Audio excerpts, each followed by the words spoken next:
Hey there, welcome to Broderos. Tonight, we've got hours of chilling horror stories combined with soothing rain sounds to help you relax and sleep. Before you drift off, leave a comment below and let us know where you're listening from and what time it is. And don't forget to hit that like button and subscribe right away. If you end up not enjoying it, you can always take it back later. Get cozy and let the fear take over.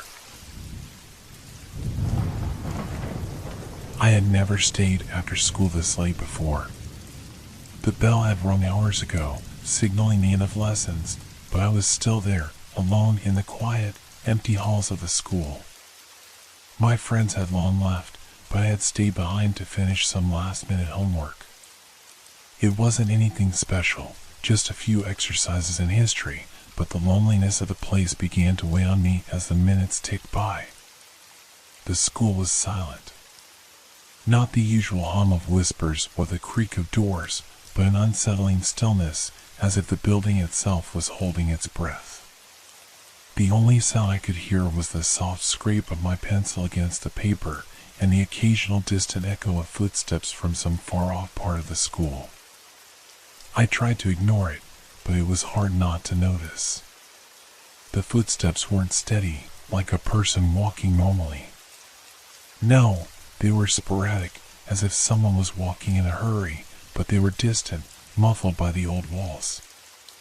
My gaze shifted nervously to the clock on the wall. It was already past 6 in the evening. The sky outside had turned dark, and the building felt even more deserted than usual. The thought of being alone in the school at this hour should have felt normal, right? But something about the place had changed. I couldn't shake the feeling that I was being watched. Then, the sound stopped.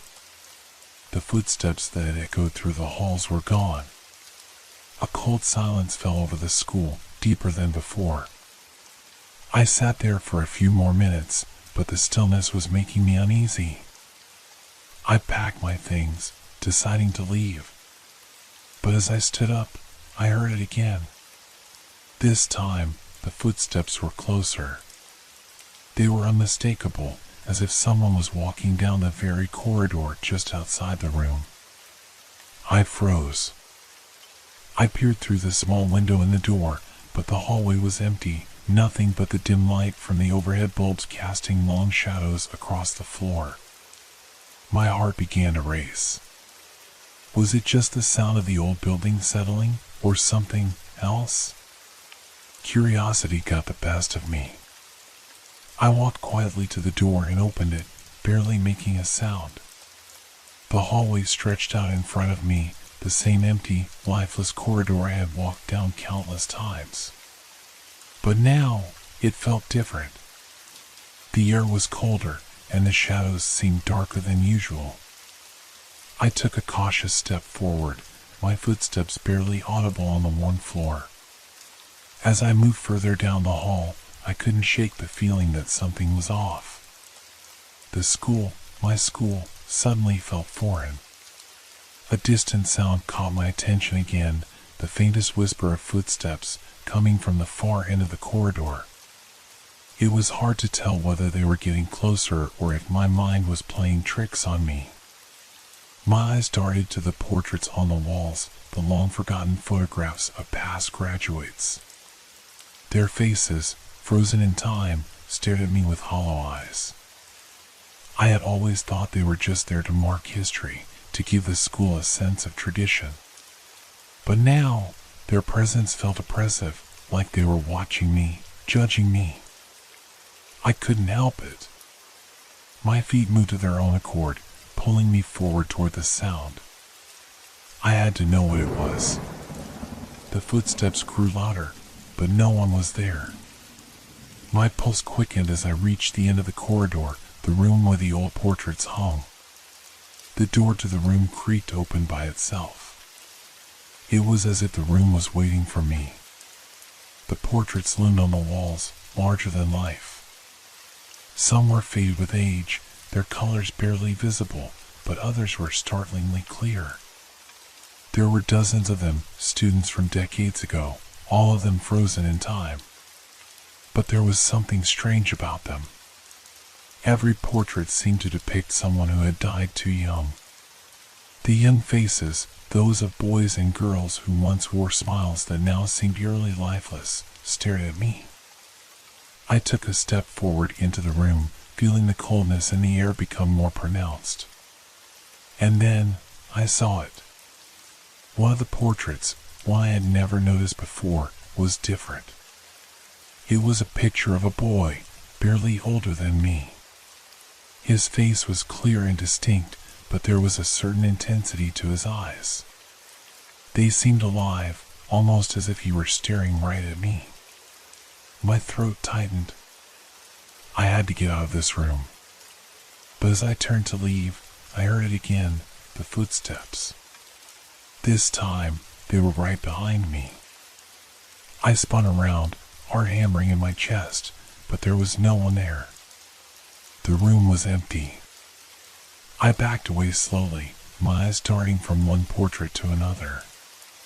Something wasn't right. I could feel it. The room seemed to be closing in on me, the walls narrowing, and the portraits, those eyes, seemed to follow my every move. And then, I noticed it, faintly at first, but undeniable. A whisper, low and almost imperceptible, coming from one of the portraits. It was a name I didn't recognize. Suddenly, I wasn't alone. The air around me grew heavier, and the temperature seemed to drop.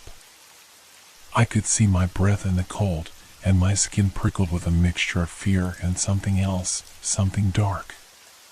Something ancient. I had to leave, but my feet wouldn't move. My body was frozen, trapped in the gaze of those portraits. I wanted to scream, but no sound would come.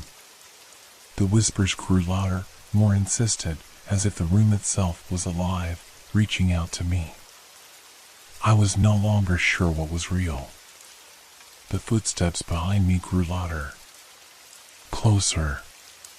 And then, I felt it, a cold hand on my shoulder. I spun around, but no one was there. Only the portraits.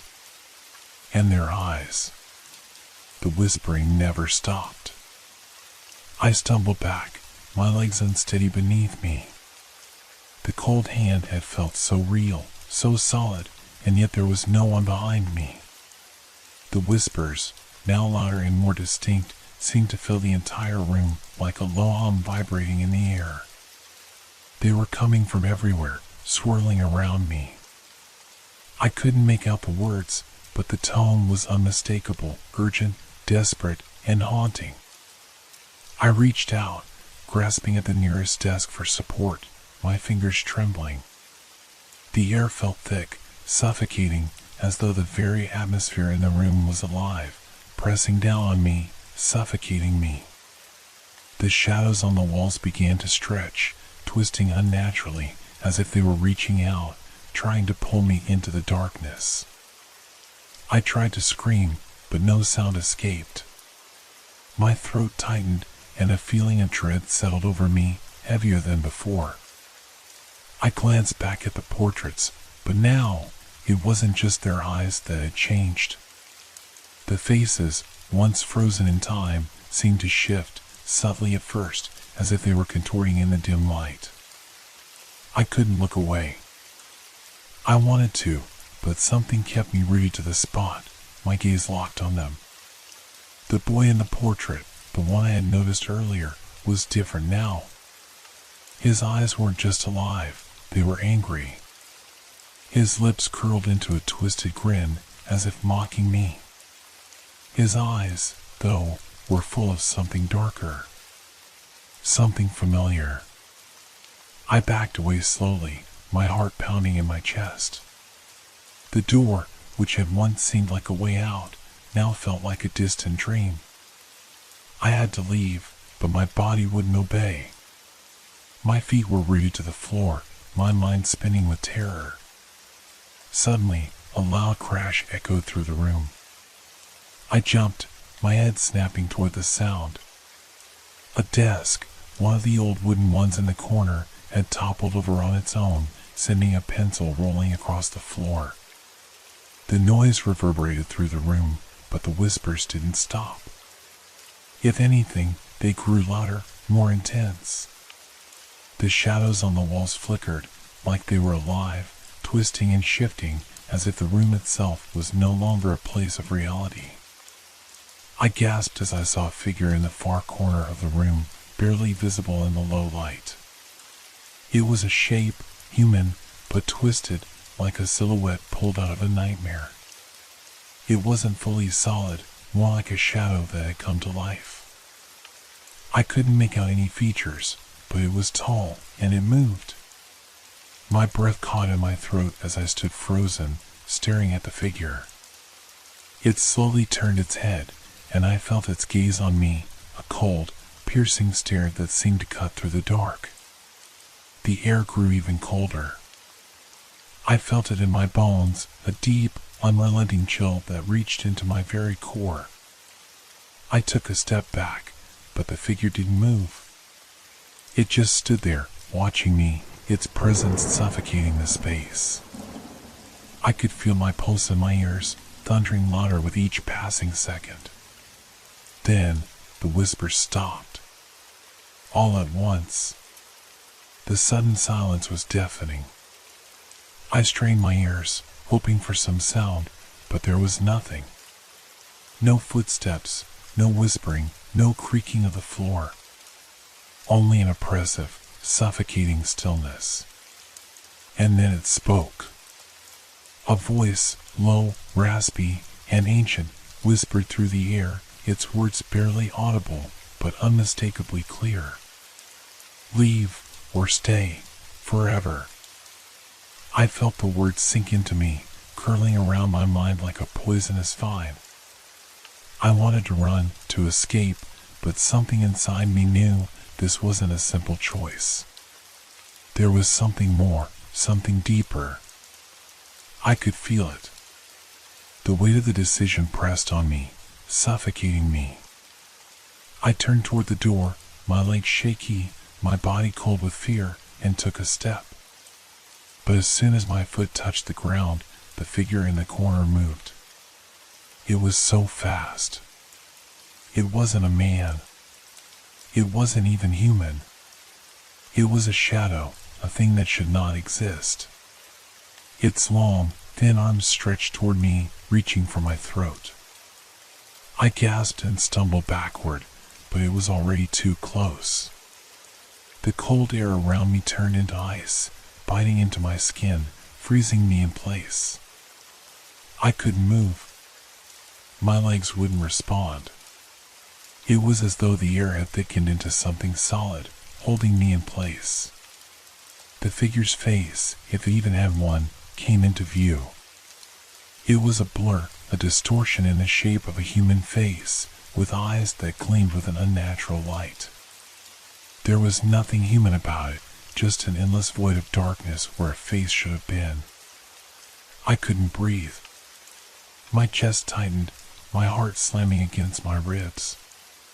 Leave, the voice rasped again, this time louder, echoing around the room. Or stay forever. I forced myself to move. My hand shot out toward the door, my fingers trembling as I fumbled with the handle. But the door wouldn't open. I was trapped. The figure's presence grew stronger, the shadows around it thickening. I could feel its breath, icy and unnatural, on my skin. My vision blurred, my mind racing for a way out, for something, anything, to break this suffocating hold. But the figure didn't move closer. It just stood there, waiting. And then, I realized the truth. The portraits, the whispers, the figure, it was all connected. The school wasn't just a building. It was a graveyard, a place where the past still lingered, trapped in the walls, in the very air. The shadows weren't just shadows. They were the souls of those who had died here, their presence still haunting the school, bound to it forever. I wasn't alone in the school. and I wasn't going to be allowed to leave. The figure took another step forward, its shadow stretching, growing, until it seemed to fill the room. The whispers returned, louder than before, now filled with voices, thousands of voices, all calling out to me. Stay, forever. I closed my eyes, trying to block it out, but it was useless. The cold, the whispers, the presence, it was all around me. The school had become a prison, and I was its latest prisoner. I didn't know what was real anymore. The suffocating presence of the figure pressed in on me, its coldness seeping into my bones.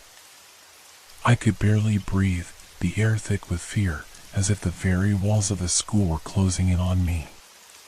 My heart raced, thumping in my chest, louder and louder, as though it was the only sound in the universe. I opened my eyes again, but the shadow was still there, looming over me. It hadn't moved, but it was closer now, almost within reach. The faces of the portraits around me seemed to twist, their eyes now wide with terror, their mouths silently screaming. They knew. They all knew. The whispers grew louder, swirling like a wind caught in a storm. The voices weren't just in the room, they were in my head. You can't escape. Not now. Not ever. The words echoed, rattling my mind. I felt a wave of dizziness wash over me, as though I was being pulled into some dark, twisted reality where time didn't exist. The air was thick with the scent of decay, of something long forgotten, as though the very building was alive with the weight of all that had happened here. I could almost feel the walls closing in, pressing me, suffocating me. I snapped my head toward the door again, but the handle wouldn't budge. I pulled at it, desperate, but it was as though the door had fused with the frame, a part of the wall itself. I could hear the sound of my breathing, sharp, ragged, filling the room, but the figure didn't move. It just stood there, watching, its presence so oppressive that I felt like I might collapse under its weight. The footsteps. I could hear them again, faint at first, but growing louder, closer. They were coming from the dark corridor outside, echoing in the silence like the slow, deliberate steps of someone approaching, someone who had no intention of leaving. My pulse quickened, but I couldn't bring myself to move. The whispers had become a chorus now, a cacophony of voices, all layered on top of each other. I could hear names I didn't recognize, people I had never met, all calling out to me in a language I couldn't understand. But there was one voice that cut through the rest, clear and distinct. You should have left when you had the chance. It was the voice of a man, low and haunting. I turned, searching for its source, but there was nothing but darkness, the shadows in the corners of the room stretching and shifting like a living thing. You are ours now, the voice continued, growing louder with each passing second. You are part of the school. You can never leave. The figure in the corner of the room moved, but not in the way I expected. It didn't step forward. Instead, it stretched, its form becoming taller, thinner, until it was nothing more than a black, twisted silhouette, the shadows around it flickering like flames. I could feel its gaze, its eyes piercing into me, but I couldn't look away. I was frozen, trapped in the room with them. And then, in the midst of the growing chaos, I saw it. A door. A new door, one I had never noticed before. It appeared out of nowhere, standing at the far end of the room.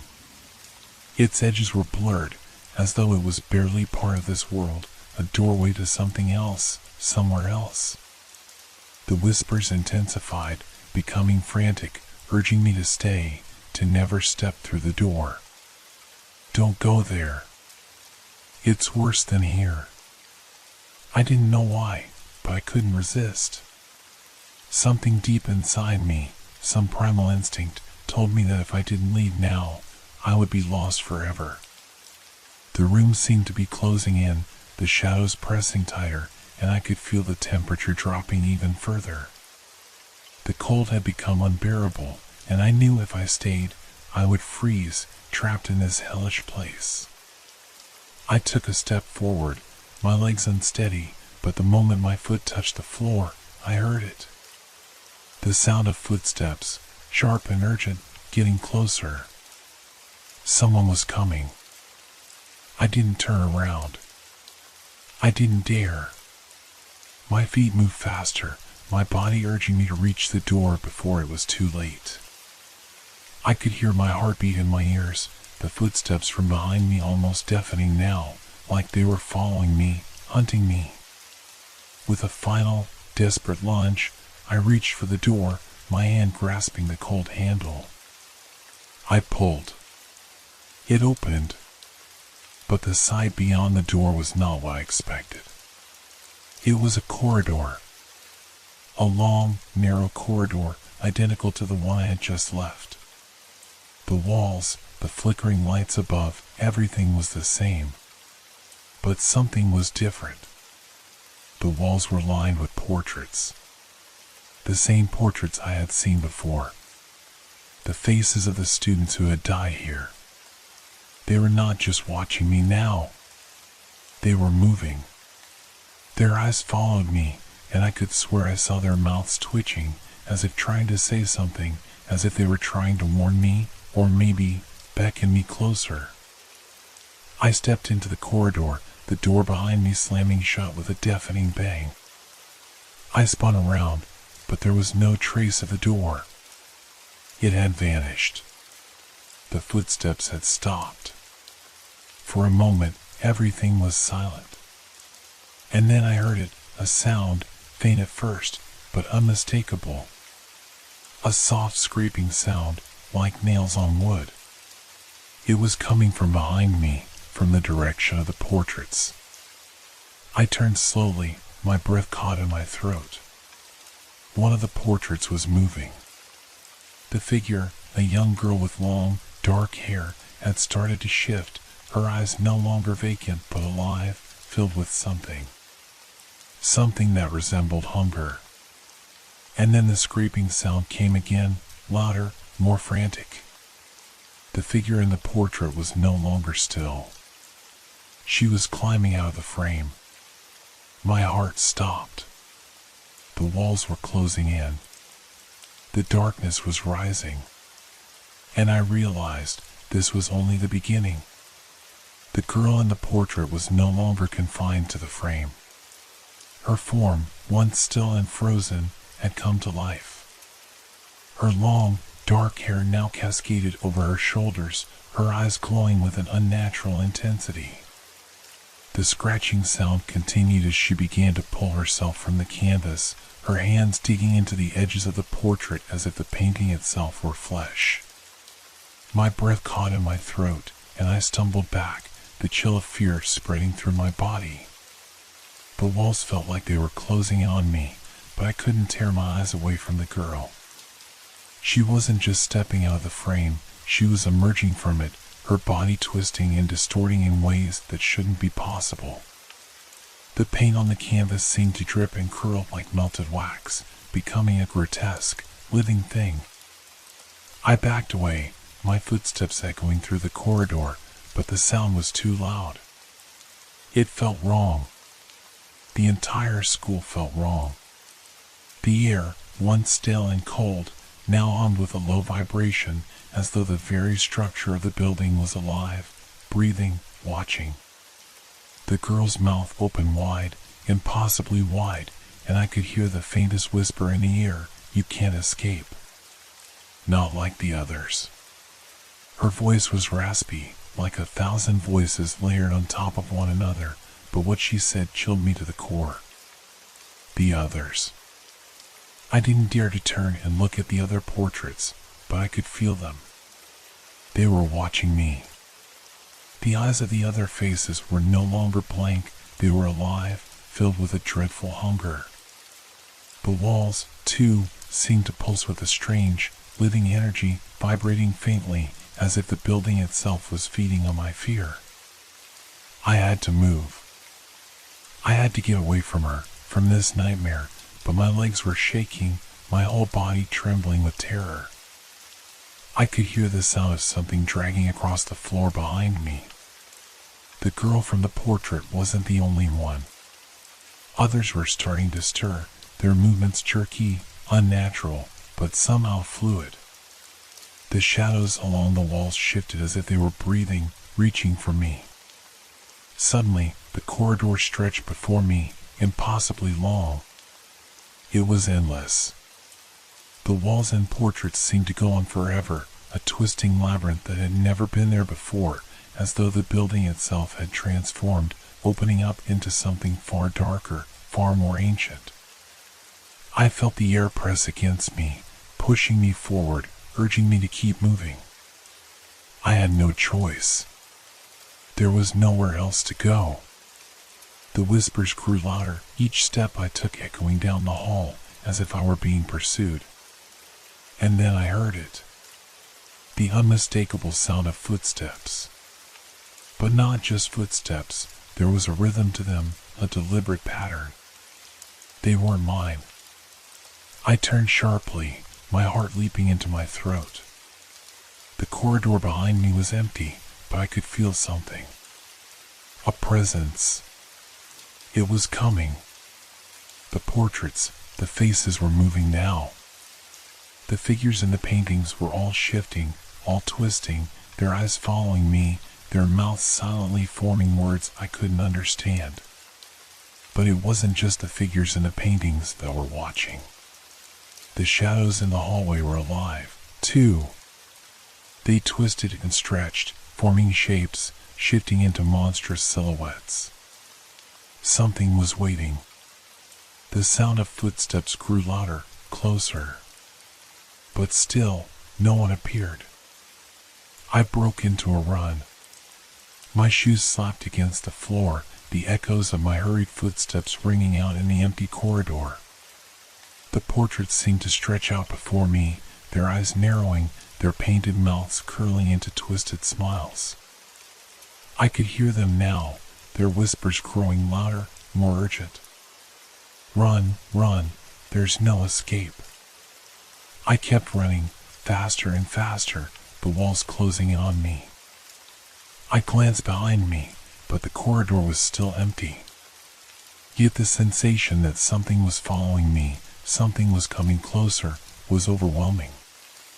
Then, I saw it. A door. Just ahead, standing alone at the end of the corridor. A real door, solid and true. The light from the flickering bulbs above illuminated it, casting a shadow that seemed to stretch and bend unnaturally across the floor. I didn't hesitate. I ran straight for it, my fingers reaching for the handle. It was cold, colder than I had ever felt before. The moment I touched it, the door creaked open, slowly, as if the hinges hadn't been used in decades. I stepped through, but as soon as I did, the door slammed shut behind me. I spun around in panic, but it was gone. The door had vanished. There was no sign of it, no trace. I was in a new room now. A large, dark room with no windows, no doors. Only shadows and the faint, flickering light of a single bulb hanging from the ceiling. The room was empty. Too empty. And yet, it wasn't. I could feel the presence around me. The shadows pressed in, tighter and tighter, until it was hard to breathe. The air felt thick, oppressive, like it was alive, suffocating me. I turned in circles, my eyes darting, but I couldn't see anything. And then, I heard it, a low, guttural growl. It was behind me. I whipped around, my heart racing, but again, there was nothing. The room was empty. I couldn't shake the feeling that I was being watched. That something was there, just out of sight, waiting to strike. And then, I saw it. a figure emerging from the shadows. At first, it was just a silhouette, but as it stepped forward, I could see more clearly. It was tall, unnaturally tall, its limbs stretched out in grotesque proportions. Its face was barely visible, a twisted mask of shadows and nothingness, but its eyes, they were burning. Burning with a cold, malevolent hunger. I couldn't move. My body was frozen in terror, rooted to the spot as the figure drew closer. I could feel the weight of its gaze, the suffocating presence surrounding me. It was the thing that had been watching me all along. The thing that had followed me from the portraits, from the corridor. The thing that had been waiting for me. And now, there was no escape. The shadows began to close in. And in that moment, I realized I was never meant to leave. The school was not just a building. It was a prison, and I was its newest inhabitant. The others, the lost souls of past students, had become part of it, trapped forever within its walls, their faces staring out from the portraits, their eyes alive with the same hunger that now filled the darkness around me. I had joined them, and I would never leave. The darkness enveloped me, cold and suffocating, its weight pressing in from all sides. I could hear my own ragged breathing, each inhale feeling as though it could be my last. The figure, its eyes burning with that unnatural, chilling hunger, was closer now, its form shifting in the shadows, becoming something both human and monstrous, something far worse than anything I had ever imagined. I could feel it watching me, waiting, as though it was savoring the moment before it claimed me, just as it had claimed so many others. The whispers were louder now, a cacophony of voices rising from the walls, from the very air around me. Join us, you cannot escape. I opened my mouth to scream, but no sound came out. The very air seemed to choke me, like invisible hands squeezing the life from my lungs. I felt the overwhelming sense that I had lost something important, something I couldn't quite place, like a part of me was being pulled away, piece by piece. The chill that clung to me wasn't just from the cold. It was deeper. It was inside me. The figure stepped forward again, its movements slow, deliberate, its presence filling the room like a storm. I could feel the ground beneath my feet shift, as though the very floor was alive, shifting with a purpose that I couldn't understand. I backed away, but with every step I took, the space around me twisted, stretching into a dark, infinite void. The room was no longer a room, it was something else. A place that didn't obey the rules of time or space, a place that had no beginning and no end.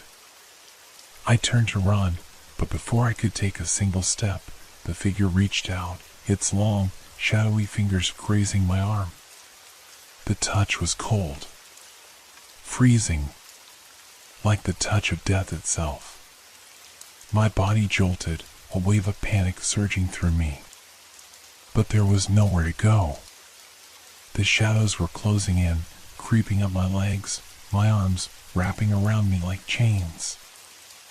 I struggled, but they tightened, pulling me back into the darkness. No, I whispered, barely able to breathe. I have to get out. Please, let me go. But the figure only stared at me, its eyes cold and empty. It didn't need to say anything more. The look in its eyes told me everything I needed to know. I wasn't going anywhere. The shadows around me thickened, swirling like smoke, and in that moment, I realized the truth, the horrible, suffocating truth. The school, this place, wasn't just haunted. It was alive, feeding off the fear of those trapped within its walls. Every step I had taken, every corridor I had walked through, had been a part of its trap.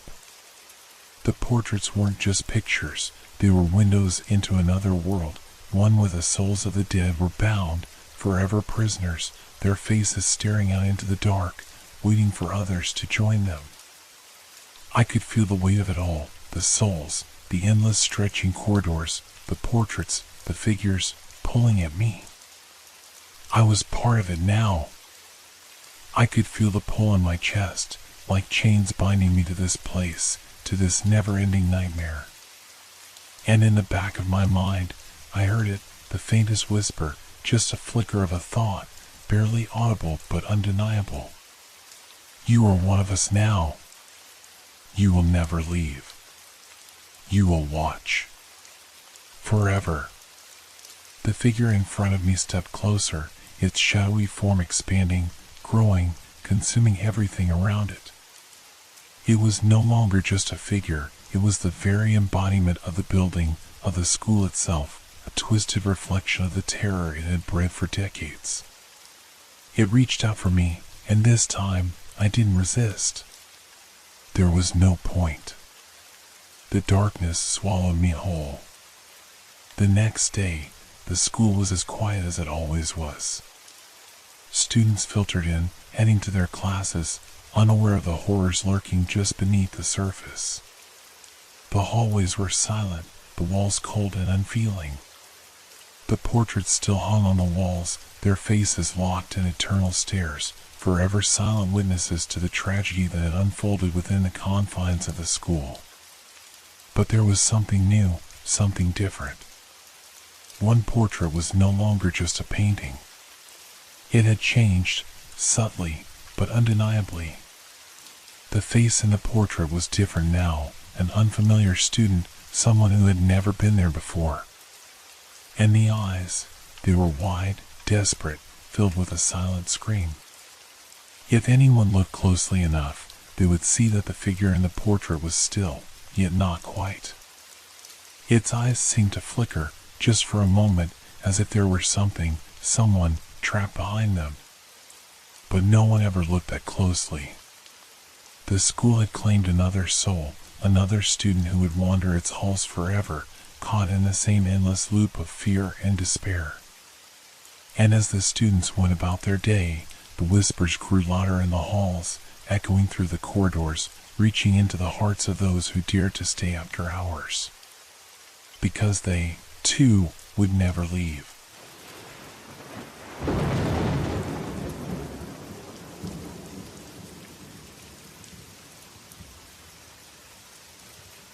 Have you ever wondered what would happen if you could see your future? Not in the abstract sense, not in vague predictions, but in the clear, definitive terms of your own life, every step laid out before you, right down to the very last moment? Would you feel relief?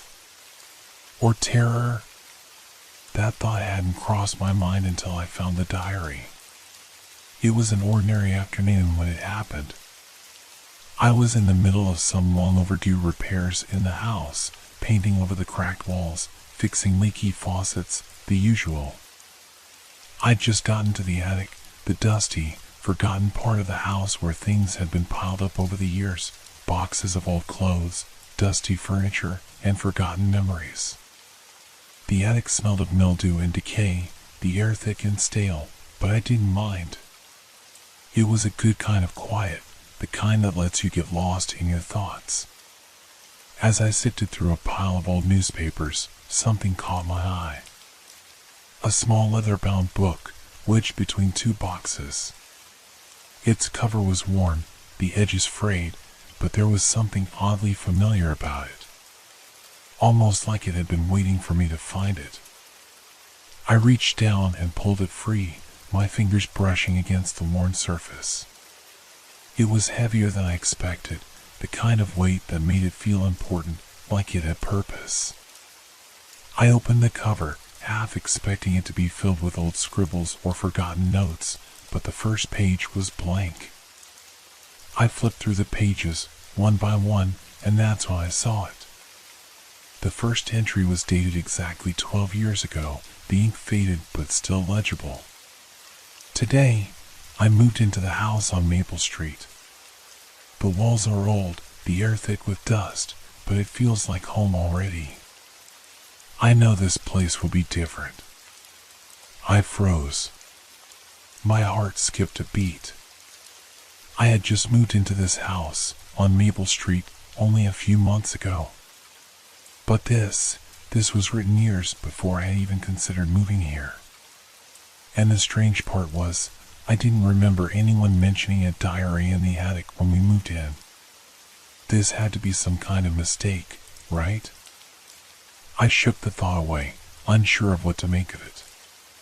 Maybe it was just a coincidence. But I couldn't stop myself from reading on. The entries became more specific, more detailed. The diary seemed to track my life, step by step, in a way that was far too accurate to be a coincidence. It described moments I hadn't even thought of in years. My first job, the day I met Sarah, the time I almost got into a car accident, everything. But it didn't stop there. It described my feelings, my thoughts, in ways I hadn't even shared with myself. It was as if someone had been watching me, writing down everything I did, everything I thought. I turned the pages faster now, desperate to understand. The entries didn't stop at random moments, they followed a pattern, describing my life in a timeline, but the closer I got to the end of the diary, the more unsettling the entries became. The penultimate entry was dated a few days ago. I feel a strange tension in the air, as though something is about to change. The house is quieter than usual, as if it's waiting. I don't know how to explain it, but I feel watched. I stopped for a moment, letting the words sink in. The air in the attic felt colder now. The silence around me seemed oppressive, and the walls, which had been so familiar before, suddenly felt like they were closing in. I looked around, my gaze darting to the shadows, half expecting something to shift or move. But it was still, eerily still. The last page was torn, but not in a way that seemed accidental. The edges were jagged, as if someone had ripped it out deliberately. The ink on what remained was fresh, written only hours ago. Tomorrow, I will not wake up. I will not see another day. The house has claimed me, just as it has claimed the others before me. There is no escape. My heart raced. My throat went dry. The words on the page burned into my mind, echoing in my head. I could barely comprehend what I had just read. This wasn't just some strange coincidence, it felt like a warning, a prophecy, a curse. Tomorrow. Tomorrow. I was supposed to die. I looked at the clock on the wall. The time was ticking, each second passing by as though mocking me. How was this even possible? How could a diary, an object as innocent as a book, hold this kind of power? Who had written this, and why had they known so much about me? Was it just a cruel trick of fate? Or was something else at work here?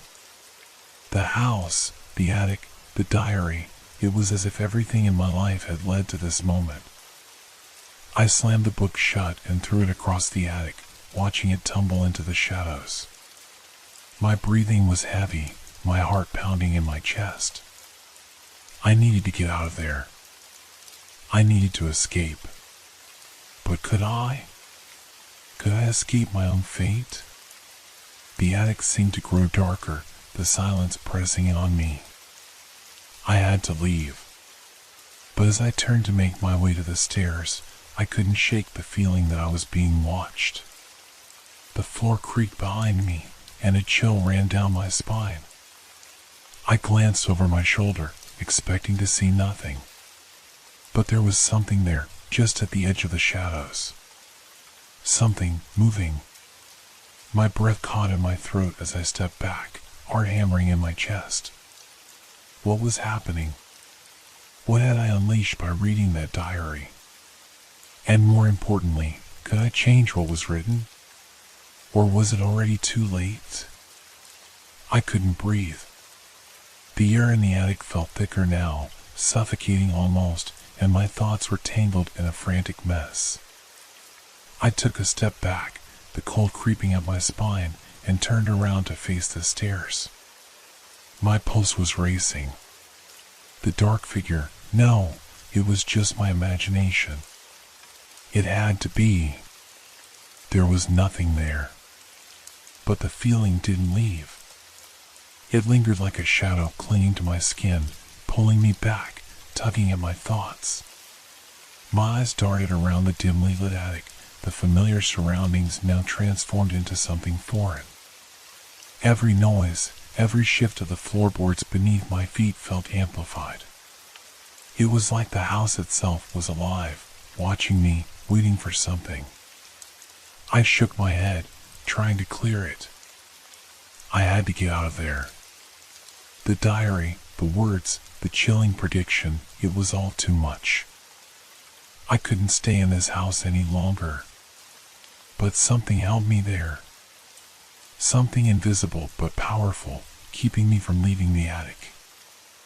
I forced myself to move toward the stairs, my legs shaky beneath me. But as I took a step, a soft sound stopped me, a whisper, barely audible. It came from behind me, from the shadows. "You can't escape." My heart skipped a beat. I froze, my hand gripping the railing of the stairs for support. I turned slowly, my eyes scanning the attic, but there was nothing there. No movement. No figure. Just the same old boxes, the same dust, the same silence. It was as though the house was toying with me, making me question what was real and what wasn't. The whisper had come from nowhere, yet it felt so tangible, like someone had spoken directly into my ear. I couldn't stay here. I needed to go, to escape this house, this nightmare. But the thought of facing whatever was watching me, whatever had been written in that diary, felt impossible. Was the diary a warning? A curse? Or was it just a reflection of something far worse, something I couldn't understand? I stumbled down the stairs, my hands trembling as I clutched the railing. The air downstairs felt no different. The house was silent, but the silence was unsettling. My mind raced with possibilities. Could I change the outcome? Could I avoid the fate that had been written for me? The weight of the words in that diary pressed down on me like a vice. They followed me, lingered in my thoughts, gnawing at the edges of my mind. The entry about my death, how could I ignore it? How could I pretend like it wasn't there, waiting for me? I reached the bottom of the stairs and stood in the hallway, staring at the front door. It was so simple, so ordinary, yet it felt like an escape. If I left, would I be able to outrun whatever the diary had foretold? Or would I be walking right into the trap? The clock on the wall ticked loudly, and I could feel the weight of time bearing down on me. Every second that passed brought me closer to the moment the diary had predicted. I walked to the door, my fingers brushing the cold handle. A gust of wind blew through the cracked window beside it, rattling the panes. The world outside seemed so far away, so distant. My thoughts were chaotic, my mind clouded with fear and confusion. But one thing was clear, I had to make a choice.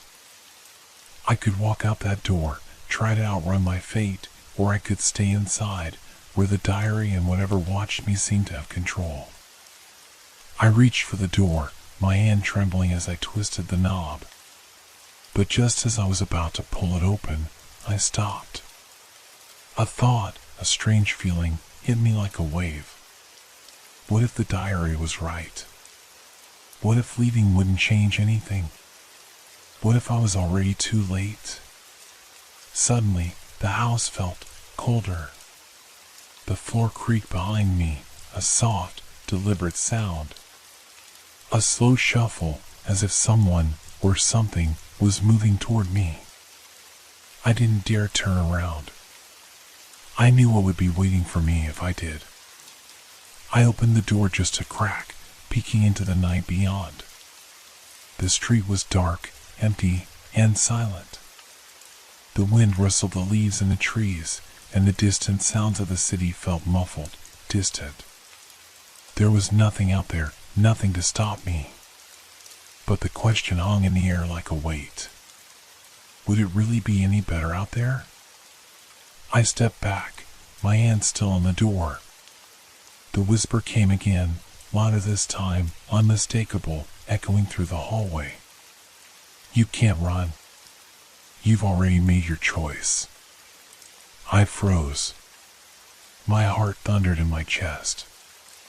I didn't know where the voice had come from, but I knew one thing for sure. It wasn't me. It wasn't my mind playing tricks. The house had been silent before, but now it was alive. I slammed the door shut, stumbling back as if the wind itself had pushed me away. My mind raced. I had to do something. I had to change the course of things. But the truth was unavoidable. The diary had already foretold my end. Tomorrow.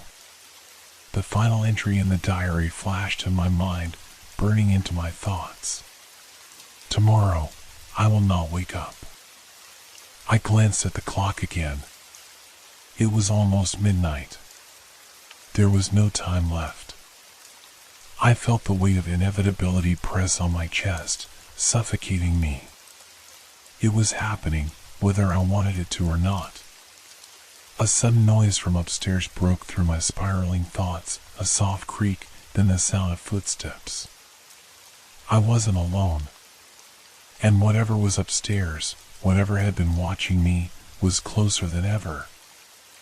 I didn't know what to do, where to go. Every option seemed futile, as though the very house itself was trapping me. I had lived through so much, seen so much, but nothing had prepared me for this moment, the moment when fate, written in ink, began to unfold. And the question haunted me, could I change it? Or had I already sealed my fate the moment I opened the diary? I stood frozen in the hallway, my breath coming in short, shallow gasps. The footsteps from upstairs were unmistakable now, slow, deliberate, as if something was methodically making its way toward me. I felt the air around me grow colder, more suffocating, as if the house itself was closing in on me. There was no escaping it. I was trapped. I glanced at the clock on the wall again. Midnight had come and gone, but the time felt irrelevant now. My mind was racing, but my body refused to move. I was paralyzed, caught between the reality I knew and the terror that the diary had promised. Tomorrow.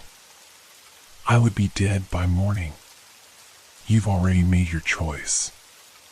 The voice echoed in my mind again, louder this time, as if it was speaking directly to me, taunting me. You can't change it. I shook my head, trying to silence the voice, but it only grew louder.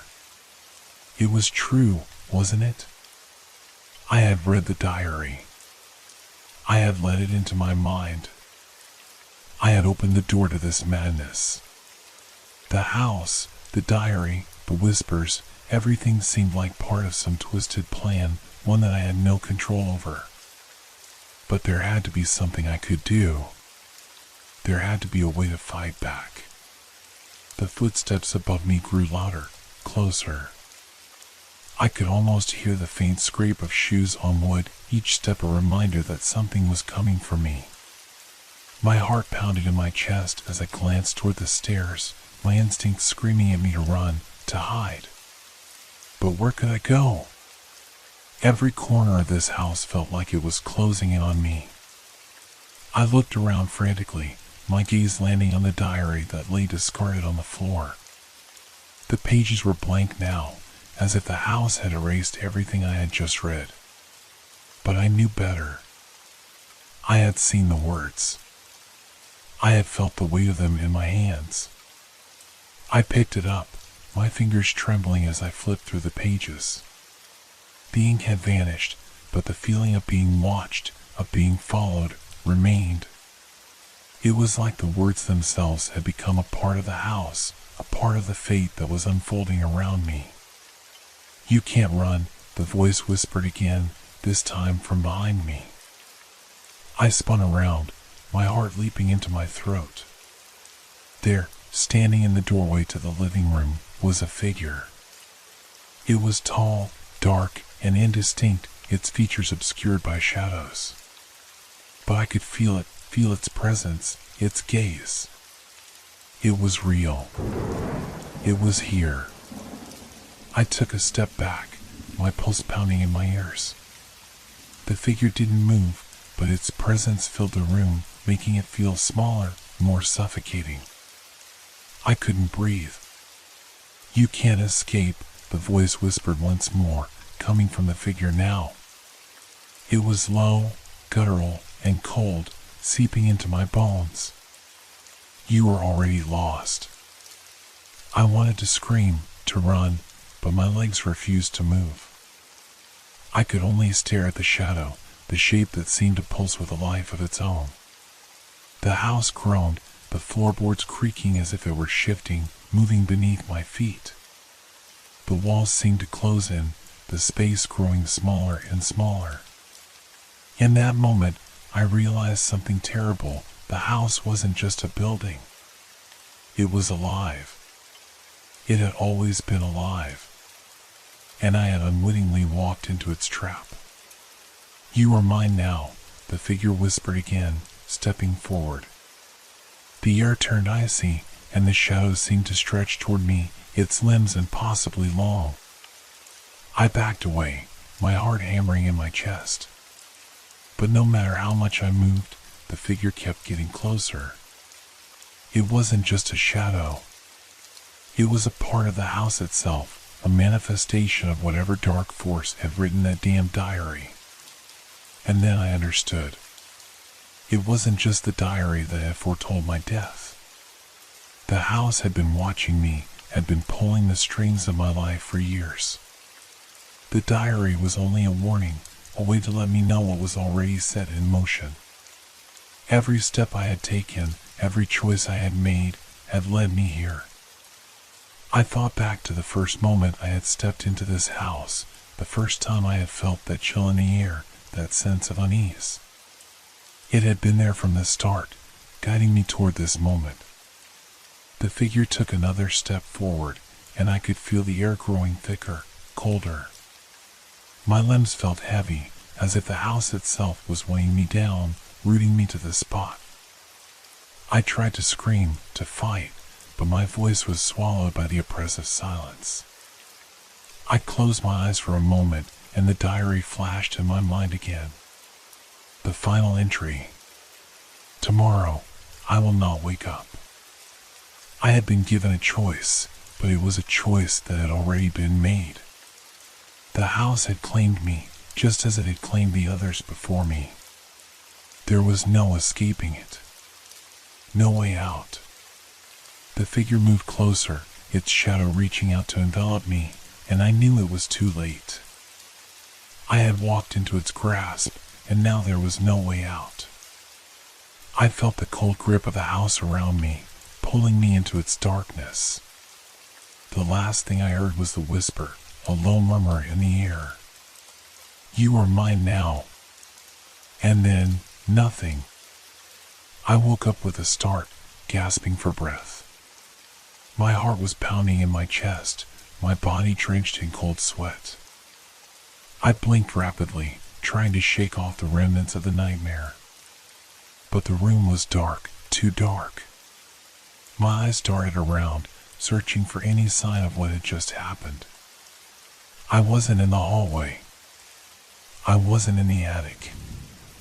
I was lying in my bed, in my own room. The house was quiet. Too quiet. I could hear nothing. Not the usual creaks, not the distant hum of traffic from the street. Just silence. I sat up slowly, my head spinning. Had it all been a dream? The diary, the figure, the whispers, had it all been some twisted nightmare? But then I remembered. The diary. The final entry. I reached over to my nightstand, my hand trembling as I grabbed for the book. It was there. The leather cover, the familiar weight, all of it. I flipped through the pages. There, at the very end, was the last entry. Tomorrow, I will not wake up. But I had woken up. Hadn't I? The door creaked open behind me, and the whisper came again, softer this time, but unmistakable. You're still here. It's not over. I turned slowly, my blood running cold. The figure was there, standing in the doorway. And this time, it wasn't a shadow. It was real. My heart pounded as the figure in the doorway slowly stepped forward. It was taller now, the outline clearer in the dim light, but still indistinct, its features hidden in shadows. The room felt colder, the air thicker, as if something ancient and malevolent had slipped into my world, silently weaving itself around me.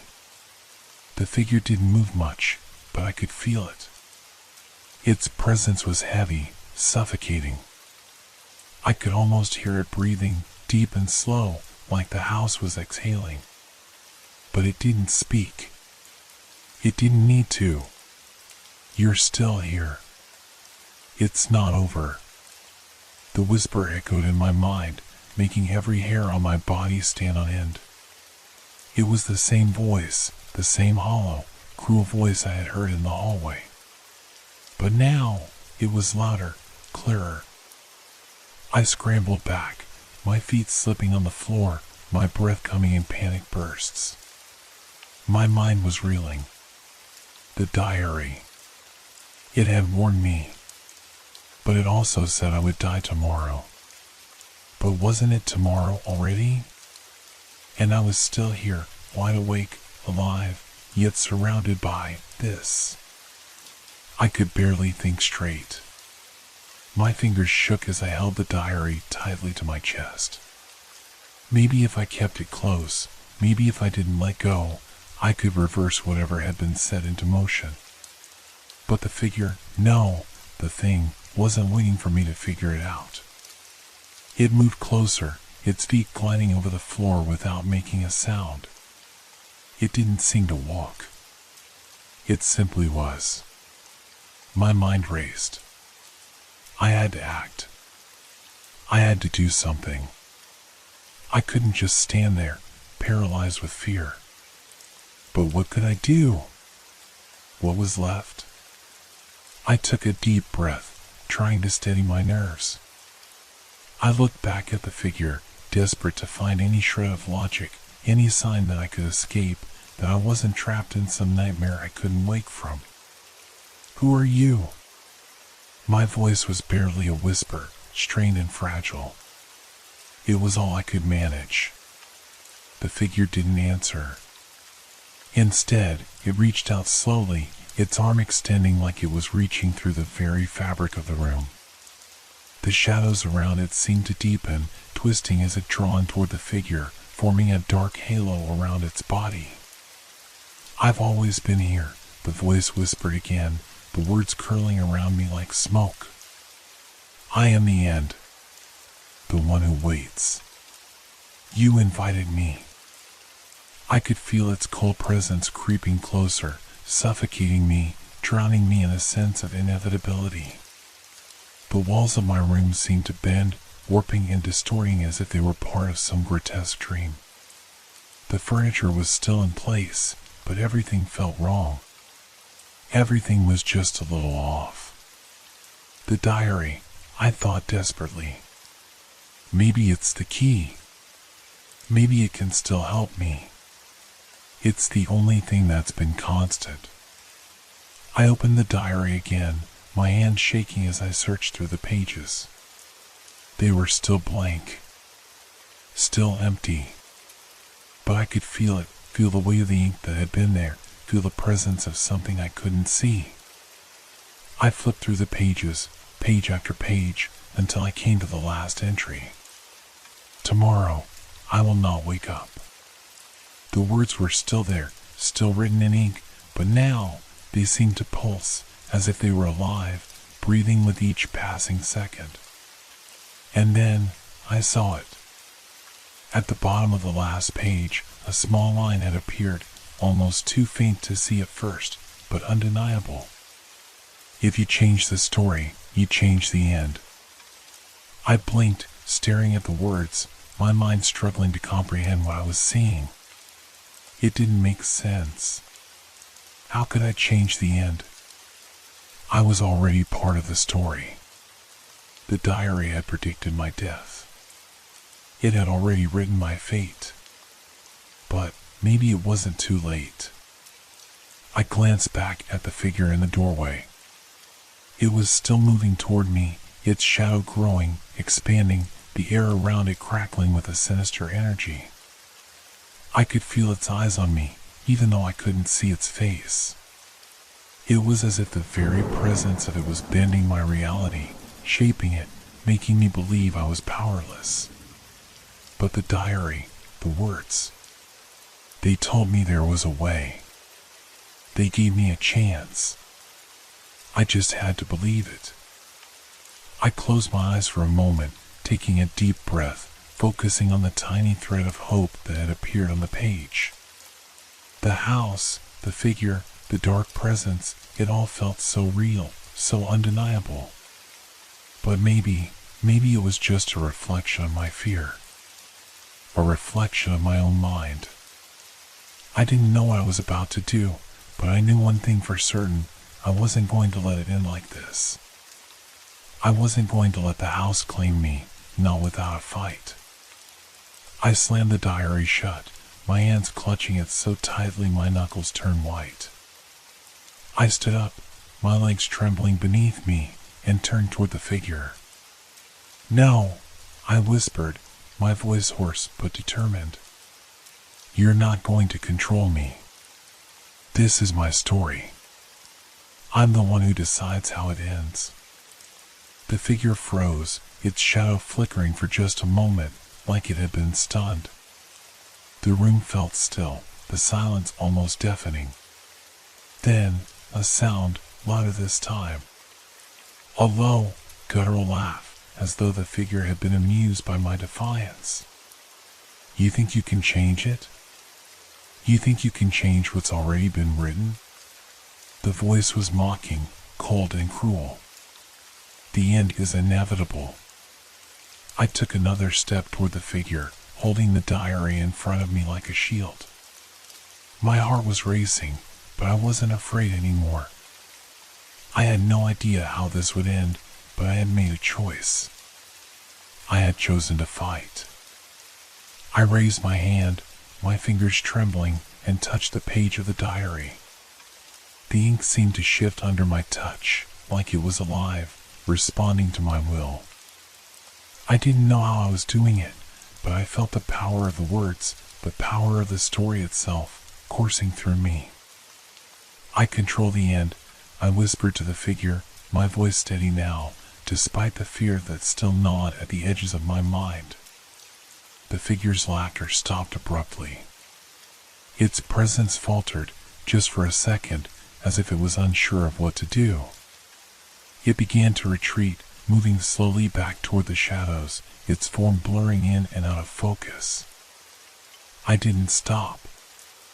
I pressed harder, the pages trembling beneath my fingers. The house groaned, the floor beneath me shuddering, as if the very foundations were shaking. The shadows seemed to writhe and twist in response, but I didn't look away. The figure had paused, its eyes, or what I assumed were eyes, fixed on me. There was a moment of complete stillness, as if the entire world was holding its breath. And then, I made my choice. I closed my eyes, focused all my energy on the diary, and spoke the words aloud, as if to seal my fate. "I will wake up tomorrow." The room went silent. And then, I opened my eyes. The figure was gone, and the diary was empty. Just blank pages. I woke up the next morning, just as I had said. The sunlight filtered through the window, casting warm beams across the floor.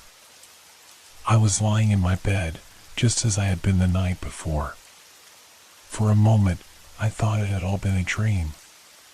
But when I looked around, when I saw the emptiness where the figure had been, I knew something had changed. Something had shifted. The house felt lighter. The oppressive weight that had filled it for so long was gone. The air didn't feel suffocating anymore. But there was one thing I couldn't shake, an overwhelming sense of loss. I had fought, and I had changed the ending. But at what cost? The diary was gone, disappeared into the ether. I couldn't find it anywhere. And then a thought struck me, an uncomfortable, unsettling thought. What if the real cost of changing the story wasn't the house, but the very essence of the choice I had made? I wasn't sure, but I would never forget the weight of that moment. The end might not be written yet, but something had changed, and I couldn't help but wonder, was it really over?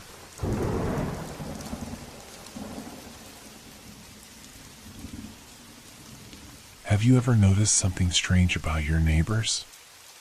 Something that just doesn't sit right, but it's so small, so subtle, that you can't quite put your finger on it? What if I told you that sometimes the most normal-seeming people hide the most terrifying secrets? It started on an ordinary Tuesday night, as most of these things do.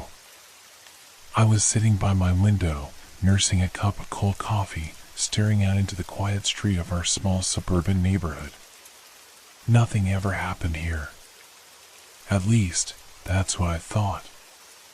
The streetlights buzzed faintly, casting long shadows on the sidewalks, and the wind rustled through the trees.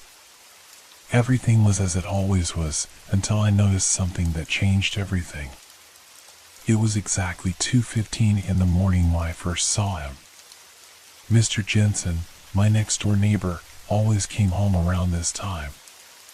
He had a peculiar routine that I noticed over the past few months. Every night, without fail, he'd return from wherever he went, walk up the driveway, and disappear into his house. But this night, something felt different. It wasn't just the usual click of his car's engine turning off or the sound of his shoes scraping against the pavement. There was something more. As Mr. Jensen got out of his car, I saw him glance around nervously. It wasn't like him. Usually, he was so composed, so methodical, almost robotic in his movements. But tonight, there was a certain unease in his steps. He checked over his shoulder twice, as if making sure no one was watching. Then he did something strange. Instead of heading straight into his house like usual, he turned. Slowly, almost deliberately, and he walked toward the old, abandoned shop at the end of our street. I stared, my heart suddenly pounding in my chest. The old store had been closed for years. Nobody had ever bothered with it since the owner moved away. It was just another relic from the past, sitting there, gathering dust. But now, as I watched Mr. Jensen head straight for the entrance, I couldn't help but feel a cold shiver crawl up my spine. What was he doing there? I leaned closer to the window, barely breathing, as Mr. Jensen approached the door of the old shop. He stood there for a moment, looking around once more, before he disappeared inside. I couldn't take my eyes off the spot. There had to be a reason for this. A reason why he chose to go there, to this desolate, empty place in the middle of the night. Maybe he was just a little eccentric, or maybe, just maybe, there was something he didn't want anyone to know. I couldn't let it go. I had to know what was happening. I needed to see for myself. As the minutes ticked by, I found myself slipping on my shoes, grabbing my coat. Something inside me told me I wasn't just being curious. I wasn't just trying to satisfy some passing suspicion. No, there was something deeper, something more unsettling pulling me out of the safety of my home. And I had to find out what it was. I crept out the door, careful to keep the lights off so no one would notice me. The night air was cold, biting at my skin as I moved quietly across the lawn. Every step felt heavier than the last, the silence pressing in on me. I knew the risks. I knew it wasn't normal to sneak around like this, to spy on people. But what choice did I have? My mind was racing, 1,000 thoughts swirling in my head. As I neared the edge of the street, I spotted Mr. Jensen's car parked in the same spot, his headlights off, the engine silent. But he wasn't in sight anymore. The door to the old shop stood ajar, creaking slightly as the wind blew through. The darkness beyond seemed endless, swallowing any light that dared to get too close. I hesitated for a moment. What if I was wrong? What if it was nothing? But then, I thought about that unease in Mr. Jensen's movements, the way he looked around so carefully. And I knew I couldn't turn back now. I took a deep breath, gathered all the courage I had, and stepped toward the door. The moment I reached the threshold, I felt the air change. It was as if the darkness inside the shop was different from the night outside. The temperature dropped, the air thick with an unnatural stillness. I had to force myself to step inside. My heart raced, each footfall echoing louder in the silence than I had expected. I couldn't see much in the dim light that filtered in from the street, but the smell was unmistakable: dust, mildew, and something else, something sharp and metallic. I moved deeper into the shop, my eyes straining to make out any movement. There was nothing. No sign of Mr. Jensen. But I knew he had gone in here. I had seen him. Then I heard it. A soft, barely audible sound coming from somewhere deep within the shop. A sound like footsteps, but slower, deliberate. It wasn't Mr. Jensen. No, this was something different. Something that didn't belong. My breath caught in my throat. I knew I should leave. I knew it was stupid to stay, to go any further. But the curiosity gnawed at me. I had come this far. The footsteps grew louder. I wasn't alone. The silence was shattered by a loud crash. My heart leapt in my chest as I spun around, instinctively reaching for anything that could serve as a weapon. But all I had was my own fear. Then, from the back of the shop, a figure emerged. It was him. Mr. Jensen. But there was something wrong with him. His face was pale, almost sickly, his eyes wide and unblinking. He stared directly at me, but there was no recognition in his gaze. It was as if I didn't exist. And then, with a voice that sounded more like a growl than anything human, he spoke. "You shouldn't have followed me." The words were cold, final. And before I could react, he took a step toward me. A shadow, no, something darker, something more twisted, seemed to flicker behind him, shifting and pulsating like it was alive. I froze. My mind screamed at me to run, to get out of there. But my feet wouldn't move. Then, Mr. Jensen lunged, and everything went black. When I woke up, I was back in my bed.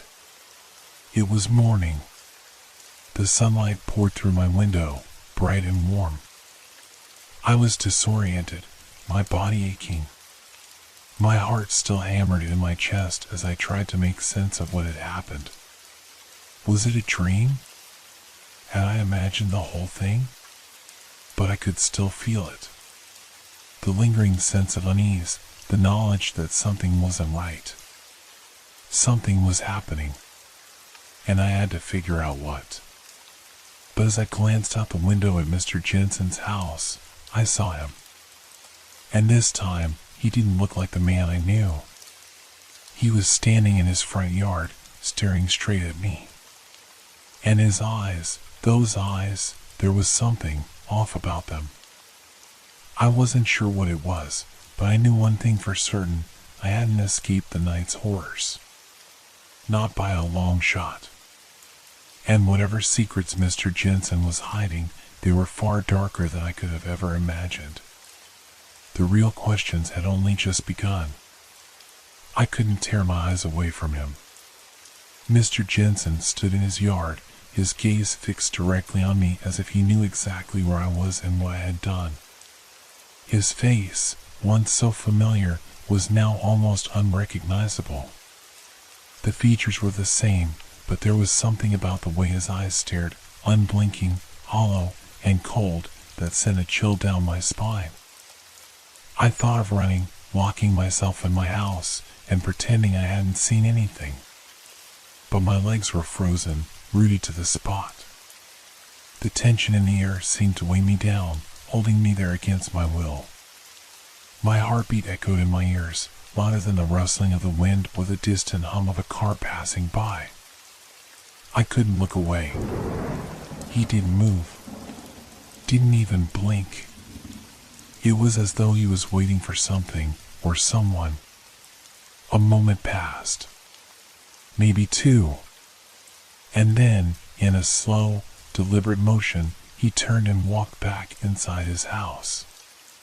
Just like that. I waited for a few seconds, my breath shallow, my mind still reeling from the night before. Had it all been a dream? A figment of my imagination? Maybe I had fallen asleep in the shop, or maybe I had imagined the figure behind Mr. Jensen. I wanted to believe that. I needed to believe that. But deep down, I knew I hadn't. There was something too real, too unsettling about what I had witnessed in that shop. It wasn't just a nightmare or a hallucination. It was something more. I shook my head, trying to clear my thoughts. The morning light made everything seem too calm, too normal. The birds were chirping, a car passed by, and the street was silent, just as it should be. But I couldn't shake the feeling that everything had changed. I didn't know what I had discovered, but I couldn't ignore it. I had to find out what was really going on. I grabbed my phone, hesitated for a moment, and then dialed my best friend, Sarah. She was always the logical one, the one who could make sense of things when my mind ran wild. Maybe talking to her would calm me down. The phone rang twice before she picked up. Hello? Her voice sounded groggy, like I had woken her up. Sarah, I need you to listen to me, I said, my voice low, almost frantic. Something's going on with Mr. Jensen. I don't know what it is, but last night... Wait, she interrupted. What's wrong? You sound off. I'm serious. I saw him. He didn't go inside his house last night. He went to the old shop at the end of the street. He's doing something in there. I don't know what, but... There was a long silence on the other end of the line. Okay, hold on a second, she said after a moment. Are you telling me that you've been spying on Mr. Jensen? The guy who lives next door? It's not like that, Sarah. You don't understand. I saw him go in there. He acted weird. Like he was hiding something. Something's not right. Another long pause. All right, Sarah finally said, calm down. I get it. You're freaked out. But we don't know anything for sure. Maybe it's just a coincidence. Maybe he's just weird. But if you really think there's something going on, maybe we should check it out. Really? You're going to help me? Of course. I'm not letting you go after this alone. I'm coming over in 20 minutes. I breathed a sigh of relief, feeling a little steadier with the thought of having someone with me. Sarah had a way of making everything feel less terrifying, less overwhelming. After we hung up, I tried to calm myself down, but it wasn't easy. My mind kept returning to the image of Mr. Jensen's eyes, empty and dark. It felt like I couldn't escape the weight of his stare, even though he wasn't anywhere near me. By the time Sarah arrived, the sun had risen higher, casting a warm golden glow over the neighborhood. I tried to push the feeling of unease out of my chest, but it was still there, lingering. "Okay," Sarah said, adjusting her jacket as she stepped into my house. "Let's get this over with." We left my house quietly, both of us casting occasional glances toward Mr. Jensen's. The neighborhood seemed oddly quiet, as though the air itself was holding its breath. We approached the old shop from a distance, trying to stay out of sight, but keeping an eye on the door. The building looked even more worn than it had the night before. The windows were boarded up, the brick exterior cracked and faded, and the door, which had once been sturdy, now looked like it could fall off its hinges at any moment. There was a feeling of neglect in the air, like the building was forgotten by time itself. I glanced at Sarah. She looked just as uneasy as I felt. Neither of us had spoken since we left the house, both lost in our own thoughts. "We can't just barge in," I whispered. "We need to be careful. He could be anywhere in there." Sarah nodded, her eyes scanning the building. "Agreed. But if we're going in, we need a plan." We waited in silence for a moment, but nothing seemed to happen. The street was still empty, no sign of anyone coming or going. I glanced back at Mr. Jensen's house, but the windows were dark now. There was no movement, no sign of him at all. Something felt wrong. Then, out of nowhere, I heard a sound. A faint scraping, like metal against stone. I turned quickly, but there was nothing there. Just the old shop, standing ominously in the quiet street. "It came from inside," I said, barely above a whisper. Sarah nodded, her face pale. "We're not alone." We crept closer to the entrance of the shop, moving slowly and deliberately. The door creaked as we pushed it open, the sound louder than I had expected. Inside was pitch black, and the musty smell hit me like a wall.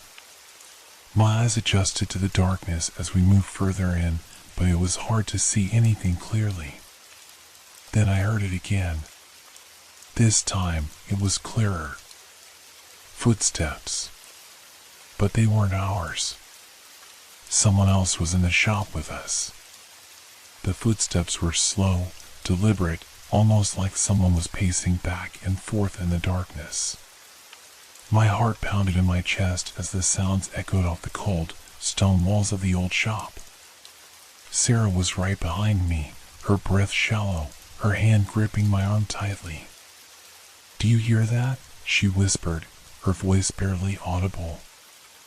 I nodded, though I wasn't sure if I had the courage to speak. My eyes darted around, trying to make sense of the darkness. The musty air grew thicker, as if the shop was swallowing us whole. The dim light from the street outside barely made it through the cracks in the boarded-up windows, and it was all we had to guide us. The footsteps grew louder, closer. We froze. I could feel Sarah's grip tighten as she pressed herself against the wall. I wanted to turn and leave, but something in me, something deep and irrational, kept me rooted to the spot. This was the moment. This was where I would find out what was really going on with Mr. Jensen. The thing I had been afraid of for so long was right in front of me, and I couldn't turn back now. The footsteps stopped. I held my breath.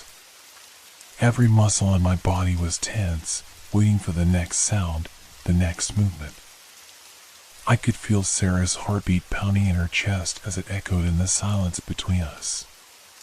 And then, a low, eerie creak came from the far end of the shop. Without thinking, I grabbed Sarah's wrist and pulled her towards the sound, ignoring the racing thoughts in my head that told me to run, to get out. We moved as quietly as we could, but the floorboards groaned beneath our feet, betraying our every step. When we reached the back of the shop, we saw the door. It was old, weathered, and nearly hidden behind stacks of wooden crates and old furniture. The door was half open, revealing a small, darkened room beyond it. A musty smell, like old, forgotten things, wafted up from the cracks around the door. That was where the sound had come from. Without thinking, I reached for the door and pushed it open. The room was even darker than the rest of the shop. I could barely make out the shapes of shelves and crates stacked against the walls. The air was thick, suffocating, as if the room had been sealed off from the world for years. And then I saw it. In the far corner of the room was a figure, standing motionless, facing the wall. I couldn't see their face, but I could feel the presence, the weight of it. The figure didn't move, didn't make a sound. It was as if they were waiting, just as we had been. Who's there? I called out, my voice trembling. The figure didn't respond. I stepped forward cautiously, my heart hammering in my chest. Sarah pulled back, hesitant to get any closer. But I couldn't stop now. I needed answers. As I took another step, the figure turned slowly, its head tilting slightly as if to acknowledge us. But when I saw its face, I froze. It was Mr. Jensen. But it wasn't the Mr. Jensen I knew. His face was pale, gaunt, his skin almost ashen, as if he hadn't seen sunlight in years. His eyes were wide, bloodshot, and they seemed to glow faintly in the darkness. His mouth twisted into a smile that didn't reach his eyes, a smile that sent a jolt of terror straight through me. For a moment, I couldn't move. My body was frozen, my mind racing, trying to understand what I was seeing. What are you doing here? I stammered, my voice barely a whisper. Mr. Jensen didn't answer. Instead, he stepped forward, slowly, his feet dragging against the floor, the sound grating and unnatural. His movements were jerky, as if he was struggling to maintain control. And then, he spoke. You shouldn't have come, he said, his voice low and raspy. Now, you've seen too much. I swallowed hard, my throat dry, my mind struggling to make sense of the situation. My legs trembled, but I forced myself to stay in place, not knowing what else to do. I began, but I was interrupted by the sudden crash of a door slamming behind us. I spun around, hard in my throat, but there was nothing there. Just the empty darkness of the shop. When I turned back to Mr. Jensen, he was gone. Just like that. The room was empty. I blinked, disoriented. My mind couldn't process what had just happened. Had he been there? Had I imagined the whole thing? I felt my legs give out, and I had to lean against the wall to steady myself. My head was spinning, the darkness of the room pressing in on me. Sarah? I whispered, my voice shaking. Sarah, are you here? There was no response. Panic surged through me. I turned, searching the room for her, but she was nowhere to be found. Sarah. I called again, louder this time. I rushed through the shop, my heart racing, fear gripping me. The door was still open, and I ran outside into the daylight, hoping to find her. But there was no sign of her anywhere. Had she Had she disappeared, too? The silence of the street was deafening. I stood there for what felt like an eternity, trying to catch my breath, trying to make sense of what had just happened. My head was spinning, my thoughts jumbled. I couldn't understand how Sarah had vanished so suddenly or what had happened to Mr. Jensen. But as I stood there, something in my gut told me that this was far from over. The worst was still yet to come. The emptiness of the street stretched out before me like an endless void. I stood frozen, unsure of what to do next. Sarah had vanished. Mr. Jensen had vanished. And I was left alone with nothing but my racing thoughts and a suffocating silence. The world around me seemed to be slipping away, unraveling in a way I couldn't understand. I glanced back at the old shop, its dark windows now staring back at me like empty eyes. I had to go back in. I had to find Sarah. But something held me back. Some primal instinct told me not to enter that place again. It was too dangerous. Too unknown. Still, I couldn't stand there any longer. I turned and walked slowly toward the front door of the shop, my heart beating heavily in my chest. The door creaked open easily, as though it had been expecting me. The familiar, musty air hit my face as I stepped inside. The shop felt different now, wrong, as if it had been twisted by the events that had unfolded. I called out, "Sarah? Are you here?" The silence was overwhelming. It pressed in on me, crushing the words in my throat. I heard nothing. No footsteps. No voices. Just the distant hum of the wind outside. I moved through the aisles of old furniture and dusty shelves, my footsteps echoing in the hollow space. The back room was where I had seen Mr. Jensen, where I had lost track of time, of reality. But now, it felt like that room no longer belonged to this world. It was a doorway, a threshold between something I couldn't grasp and something terrifying that was just out of reach. When I reached the door again, the one that led into the back room, it was closed. I swallowed hard and placed my hand on the handle. The metal felt cold, too cold, as if the temperature had dropped suddenly. My fingers shook as I turned it, slowly, cautiously. The door creaked open. The room was dim, but now there was something else, a faint glow at the far end. The light seemed to shimmer and ripple, like a heat haze, but it wasn't heat. It was something darker, something unnatural. My breath caught in my throat. And then, from the shadows, a figure emerged. It wasn't Mr. Jensen. It was something else. A shape, too tall, too thin. Its limbs stretched unnaturally, the fingers long and skeletal. The face was obscured, hidden in shadow, but I could feel its eyes on me. I could feel the weight of its gaze. It was as if the creature was measuring me, deciding something with its unseen eyes. I stepped back, my heart pounding, my legs shaking. My head was spinning, and all I could think of was getting away. But I couldn't move. I was frozen in place, unable to tear my eyes away from the thing before me. And then, from behind me, I heard a voice. "Run." It was Sarah's voice, but it wasn't her.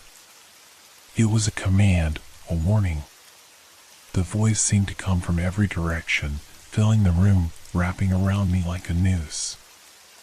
I spun around, but Sarah was nowhere to be seen.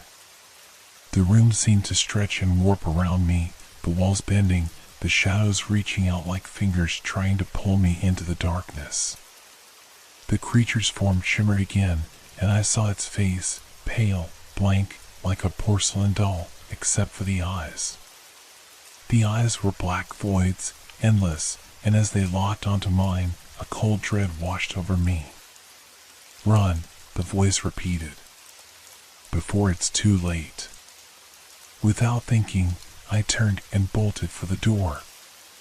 My feet pounded against the floor, my breath ragged, my chest tight with fear. The room seemed to be closing in on me, the walls shrinking, the space around me warping and twisting, as if the shop itself was alive. I reached the door and yanked it open, stumbling into the street outside. The cold air hit my face, and I gasped for breath, feeling the weight of the night press down on me. But when I looked around, I realized something was horribly wrong. The shop was gone. Where the old store had stood just moments before, there was only an empty lot. A pile of rubble, a few scattered bricks, and the faint outline of what might have once been a foundation. The streets were eerily quiet. No lights, no sounds. The entire neighborhood was shrouded in darkness, like the world had swallowed everything whole. I stood there, unable to process what had just happened. My mind couldn't catch up. The shop, the creature, Sarah, had all vanished, leaving nothing but a sense of dread that hung in the air, thick and suffocating. I ran back to my house, my legs barely carrying me. When I slammed the door shut behind me, I locked it and leaned against it, breathing heavily, trying to make sense of what had just occurred. But there were no answers. I pulled out my phone and checked the time. It was 2:15 a.m., the time that Mr. Jensen always came home. My phone buzzed in my hand. It was a text from Sarah. "I'm sorry, it's too late now. You should have listened." I stared at the message, my blood running cold. The room felt colder now, darker. The air was thick with the same suffocating pressure I had felt in the shop. And then I heard it. A knock at the door. 1, 2, 3 knocks. Slow. Deliberate. I felt a chill crawl down my spine. I couldn't move. I couldn't breathe.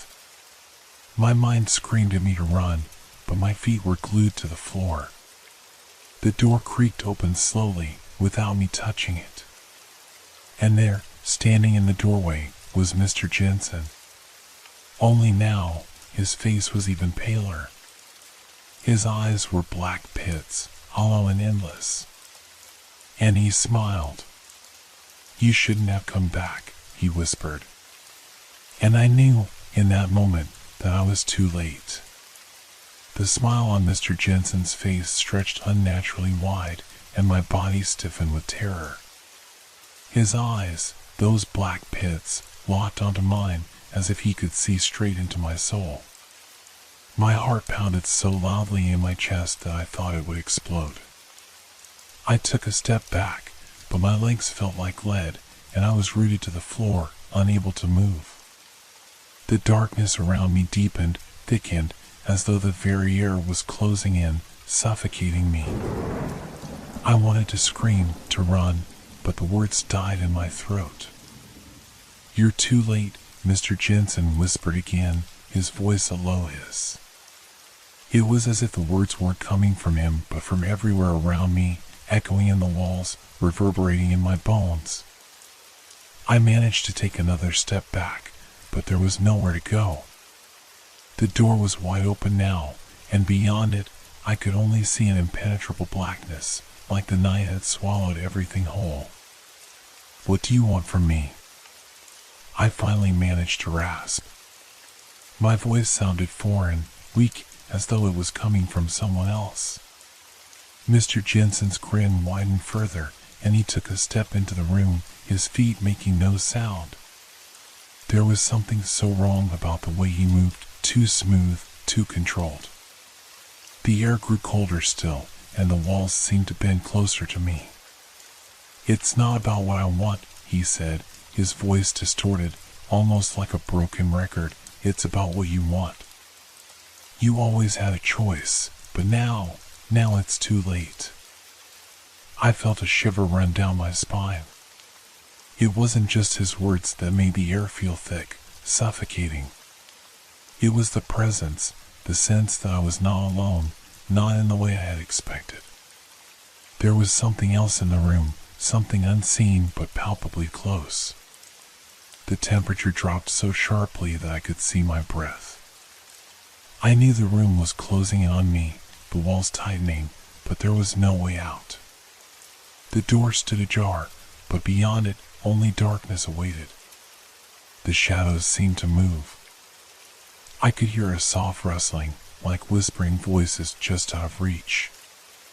A scraping sound, like nails on glass, echoed from somewhere in the distance.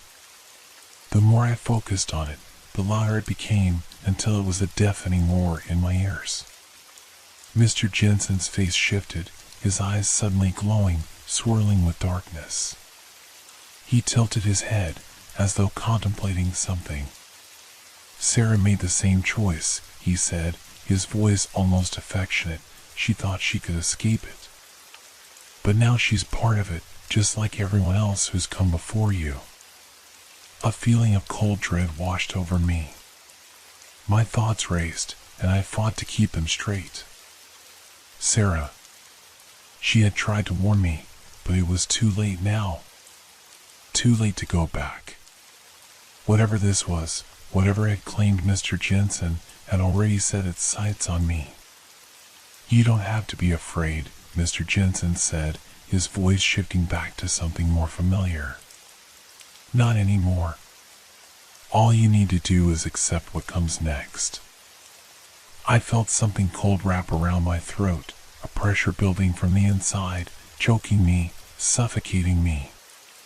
The shadows pressed in, becoming more solid, more real. It felt like the walls were breathing, like they were alive, like they were pulling me in. I couldn't breathe. I couldn't think. I could feel the cold tendrils wrapping around me, dragging me into the darkness, and I knew, with a horrifying certainty, that whatever had taken Sarah, whatever had taken Mr. Jensen, was now coming for me. My body started to move on its own, as if some unseen force had taken control of my limbs. I tried to resist, to fight it, but my body was no longer my own.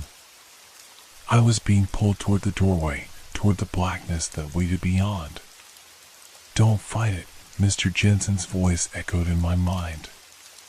It's inevitable.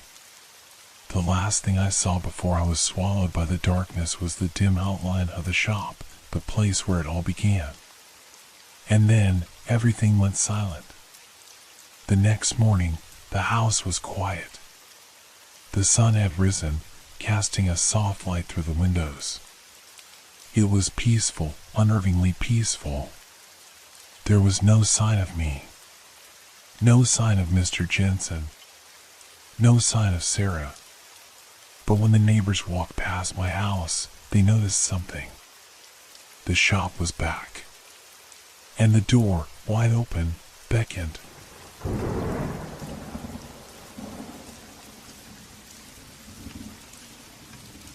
Have you ever had a feeling that something is wrong, but you can't put your finger on it? That sense that someone is watching you even when you're alone? Well, I had just that feeling one cold autumn evening, the moment my guests left my house. It had been a pleasant gathering, laughter echoing through the house, the warmth of good company filling every corner. As the last of my friends said their goodbyes and left, I shut the door behind them, savoring the peace that followed. The house was quiet now, save for the soft creaking of the floorboards beneath my feet as I moved to close the windows. The wind outside had picked up, howling through the trees, a reminder of the coming winter. I was just about to relax on the couch when I noticed something strange on the floor. Small, wet footprints. Barefoot prints. They were too precise, too deliberate to be just a result of rain or someone walking in hastily. They were fresh. I had swept the floors earlier that day, and there was no sign of any moisture until now. My heart began to race as I followed the trail, which led down the hallway, past the living room, and toward the door of the storage room at the end of the corridor. The door to the room had been firmly closed, just as I had left it earlier. I hesitated at the threshold of the room, the faint sound of the wind outside almost masking the thumping of my heart. The footprints ended at the door. I reached for the knob, my hand trembling. There was a strange chill in the air, despite the warmth inside the house. I opened the door slowly. The room inside looked exactly as I had left it. Nothing seemed out of place at first glance. But as I stepped inside, I noticed the small things. The way the old wooden chair near the back wall had shifted, now facing the opposite direction. The dust on the floor, disturbed in a way that suggested someone had been there, moving things around. And then, there was something else. A faint, unpleasant smell that I couldn't quite identify, like something rotting, hidden away in the corners of the room. I checked the door. It had been locked. No one could have entered the room after the guests had left without me knowing. But the changes in the room were undeniable. Someone had been inside, and I was sure it wasn't one of my guests. I backed away from the room, my pulse quickening. The hairs on the back of my neck stood up, a cold dread creeping up my spine. I felt like I was being watched. The silence of the house was suffocating. I thought back to the footprints. How had they appeared so suddenly, leading only to the storage room? Had someone been hiding in there, watching me all evening? But who would do such a thing, and why? My mind raced with possibilities, each more disturbing than the last. I closed the door to the room and locked it again, though it offered little comfort. I had a sudden urge to check every inch of the house to make sure no one else was still here. But when I moved through the rooms, everything seemed normal. The chairs, the tables, the pictures on the wall, they were all where they had been. Except for the room. I couldn't shake the feeling that I was not alone in the house, that someone was watching me. But as the minutes passed, the house remained eerily still. I tried to convince myself that I was just being paranoid, that I had imagined the footprints and the strange shifting of objects. But deep down, I knew something was wrong. The door had been locked. I was certain of it. The next morning, I hoped I would wake up to find that it had all been a bad dream. But when I opened the door to the storage room, my heart sank. The room was exactly the same as I had left it, but the air felt heavier, thicker. And then I saw it. The chair was turned yet again, but this time the rug had been pulled up, revealing a small, carefully drawn symbol underneath it. The symbol was something I had never seen before, intricate and strange. I bent down to study it, my fingers brushing the floor. A cold shiver ran through me as I realized that this was not just a coincidence. Something had been in the room, and it was leaving its mark. I stood up quickly, my breath shallow. The door slammed behind me, and I froze. No one had been near it. I hadn't even touched it. I wasn't alone. Not anymore. And now, the room had become a place where secrets waited to be uncovered. I had never been so afraid in my life. The symbol on the floor seemed to pulse in the dim light, as though it was alive. My mind raced, trying to make sense of what I was seeing. It was a bizarre, intricate design, something that felt ancient, like it belonged to a time long before this house had even been built. I took a step back, my mind spinning. I couldn't understand what it meant, or why it was there. But one thing was certain, it had not been there the night before. The chair. The footprints. The door that had been locked. I was no longer dealing with a simple mistake or a fleeting moment of forgetfulness. This was something otherworldly. Something deliberate. But who would do this? And why? I shook my head, trying to clear the fog of panic that was slowly overtaking me. I couldn't let fear control me. I had to understand what was happening before I let it consume me completely. I went back to the kitchen, hoping a cup of tea might calm my nerves. The silence of the house, however, seemed even more oppressive now. I could hear the faintest creaks from the floorboards upstairs, the soft hum of the refrigerator, but there was nothing comforting about the usual sounds. It was as if the house itself had become an extension of the fear that gripped me. The tea kettle whistled, but I barely heard it. My thoughts were elsewhere. The footprints, had they been mine? No, they were too fresh. Too deliberate. They had led to the storage room. Had I unknowingly walked there? No, I had been in the living room when I noticed them. But if I hadn't made them, then who had? A sudden crash from upstairs sent me stumbling back from the counter. My heart skipped a beat, and I froze. For a second, everything went still. Then, the unmistakable sound of footsteps echoed from above. Someone was in the house. Someone who shouldn't have been. I rushed up the stairs, my hands shaking. Every step felt like it took an eternity, but when I reached the landing, there was no one in sight. The hallway stretched out in front of me, each door closed, each room empty. The footsteps had stopped, but my heart pounded in my chest, louder than anything I could hear. I checked the rooms one by one. Nothing. No sign of anyone. No sign of anything out of the ordinary. I turned to the last door at the end of the hall, the door to the attic. It had always been locked, a relic of the past that had long since fallen into disuse. But now, for some reason, I felt an overwhelming urge to open it, to know what was inside. I reached for the old key that I kept in the drawer beside the stairs and inserted it into the rusty lock. The door creaked open with a sound that sent chills down my spine. The attic was dark, the only light coming from a small window that let in a faint glow. Dust hung in the air, and the wooden beams above groaned with age. I stepped inside, the floorboards creaking beneath me. The silence was suffocating. And then I saw it.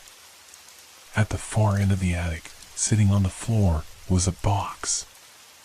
It was old, covered in layers of dust, with a strange symbol etched into its surface, exactly like the one I had found in the storage room. I walked toward it, my breath shallow. As I knelt down to open the box, the hair on the back of my neck stood up. I could feel eyes on me, though I knew I was alone. The lid creaked open. Inside was a stack of old, yellowed papers. I pulled one out, my fingers trembling. It was a map, hand-drawn and faded with age.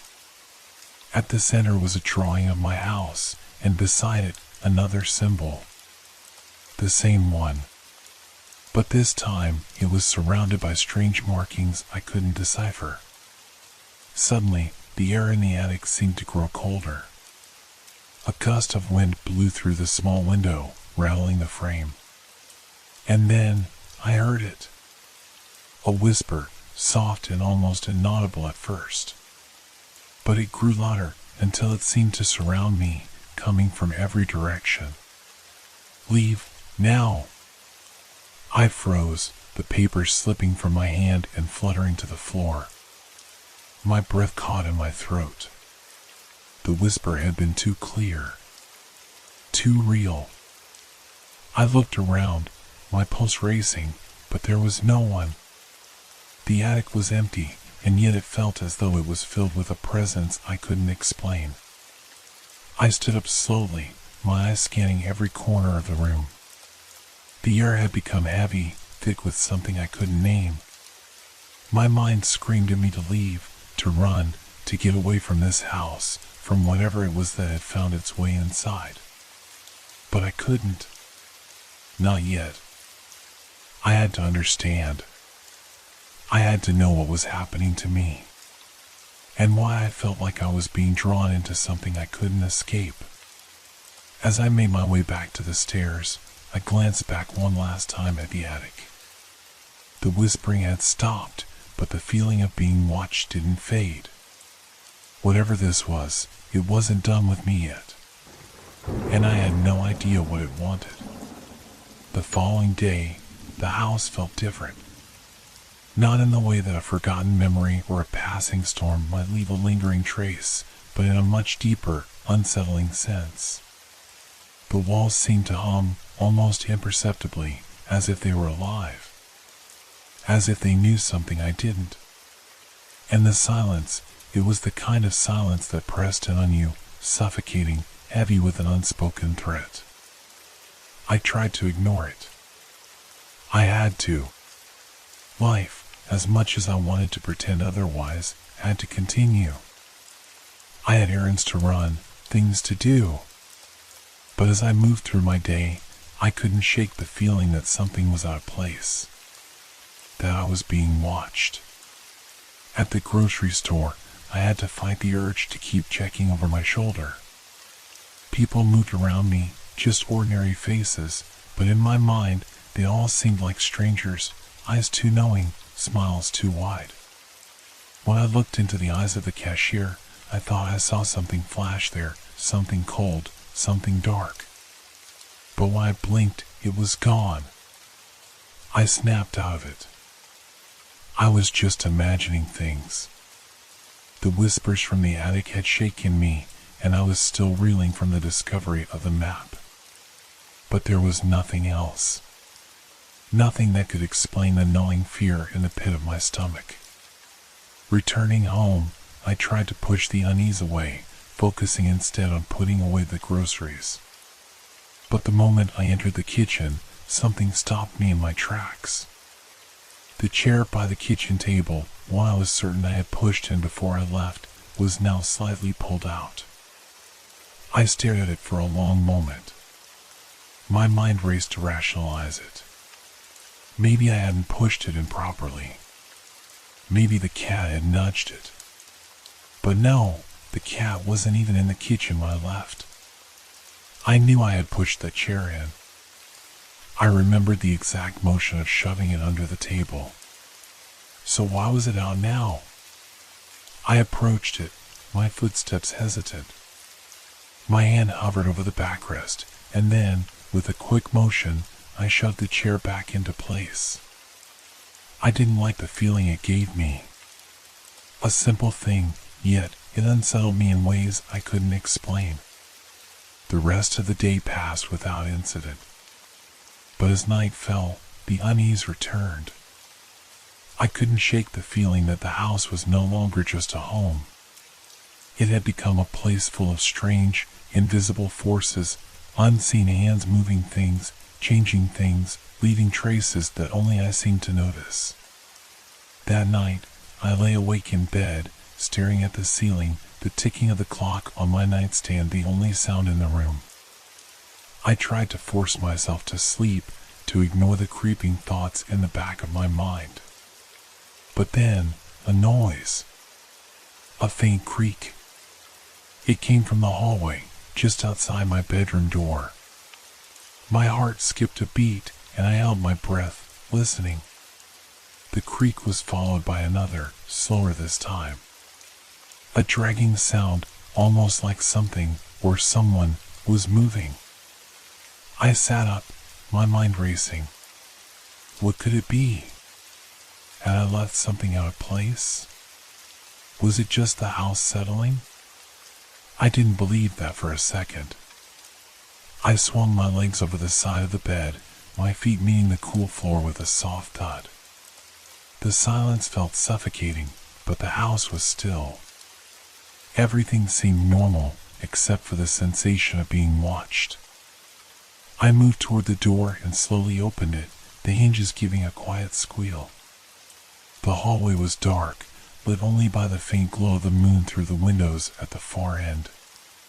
The shadows stretched long across the floor, twisting and changing with every flicker of light. But there, at the farthest end of the hall, I saw it. The door to the storage room was cracked open. It hadn't been like that before. I was certain of it. I had closed it tightly when I last passed through. But now it was ajar, just wide enough for me to see a sliver of the darkness inside. A deep, impenetrable blackness that seemed to reach out, pulling at me. I moved toward it, my heart pounding. Each step felt heavier, more reluctant, but I couldn't stop. I had to know.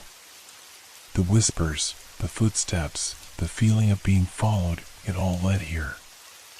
The door creaked as I pushed it open. The darkness inside seemed to swallow the hallway, and I had to force myself not to step back. I stepped inside, trying to find the light switch. My hand brushed against the wall, but it was too dark. Too still. The air in the room was thick, like a weight pressing down on my chest. I fumbled for the light, my fingers trembling. And then, finally, the soft click of the switch. The room flooded with light.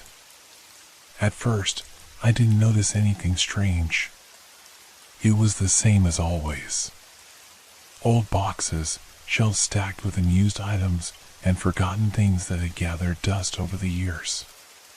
But then, my eyes locked onto something new, something I hadn't seen before. In the corner, beneath a pile of boxes, was a small, wooden chair. The chair looked old, weathered, but it wasn't just any chair. There was something about it, something off. It wasn't in the same place I remembered. It had been pushed to the corner, hidden, tucked away behind a stack of boxes. But the chair wasn't just out of place. It was as if it had been waiting. For me.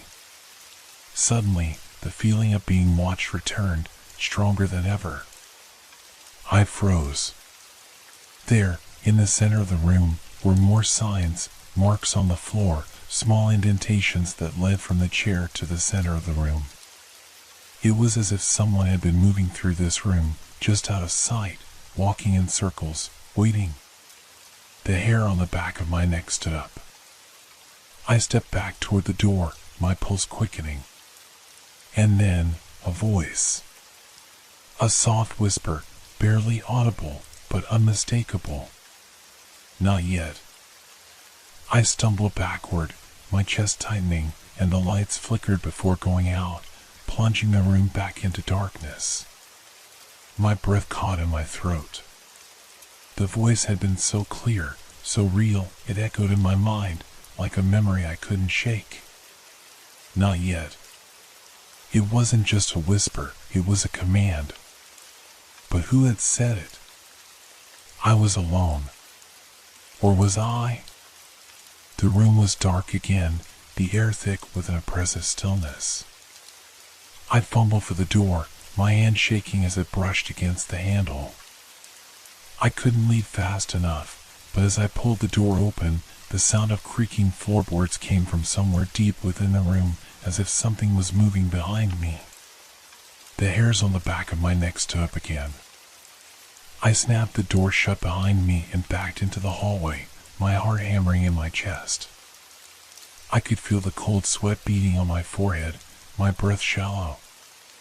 My mind raced, desperately searching for an explanation. I had to be imagining things. I had to be. The chair, the marks on the floor, the whisper, these things were real. It was my mind playing tricks on me, right? But even as I tried to rationalize it, the doubts continued to creep in. I had never felt this way before. I'd never had the sensation of being watched, of being drawn into something I didn't understand. It was as though the house itself was alive, shifting and changing when I wasn't looking. The voice, the shadows, the chair, it all seemed connected, a thread of unease woven through every corner of my home. I stumbled down the hallway and into the kitchen, desperate for a moment of clarity. I turned on the light, the brightness harsh against the darkness I had just left behind. The kitchen was exactly how I had left it. The same old countertops, the same scattered dishes. But somehow, nothing felt right. Everything seemed too still, too quiet. And that's when I noticed it. The kitchen window, which had been closed when I left this morning, was now slightly ajar. Just a crack. A small opening, enough for the cold night air to slip through, but not enough for it to be obvious at first glance. I froze. How could I have missed it? Had I opened it? I didn't remember doing so. The window was locked. I always checked it.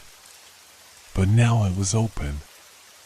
I walked over to it, my footsteps heavy, the unease growing in my chest.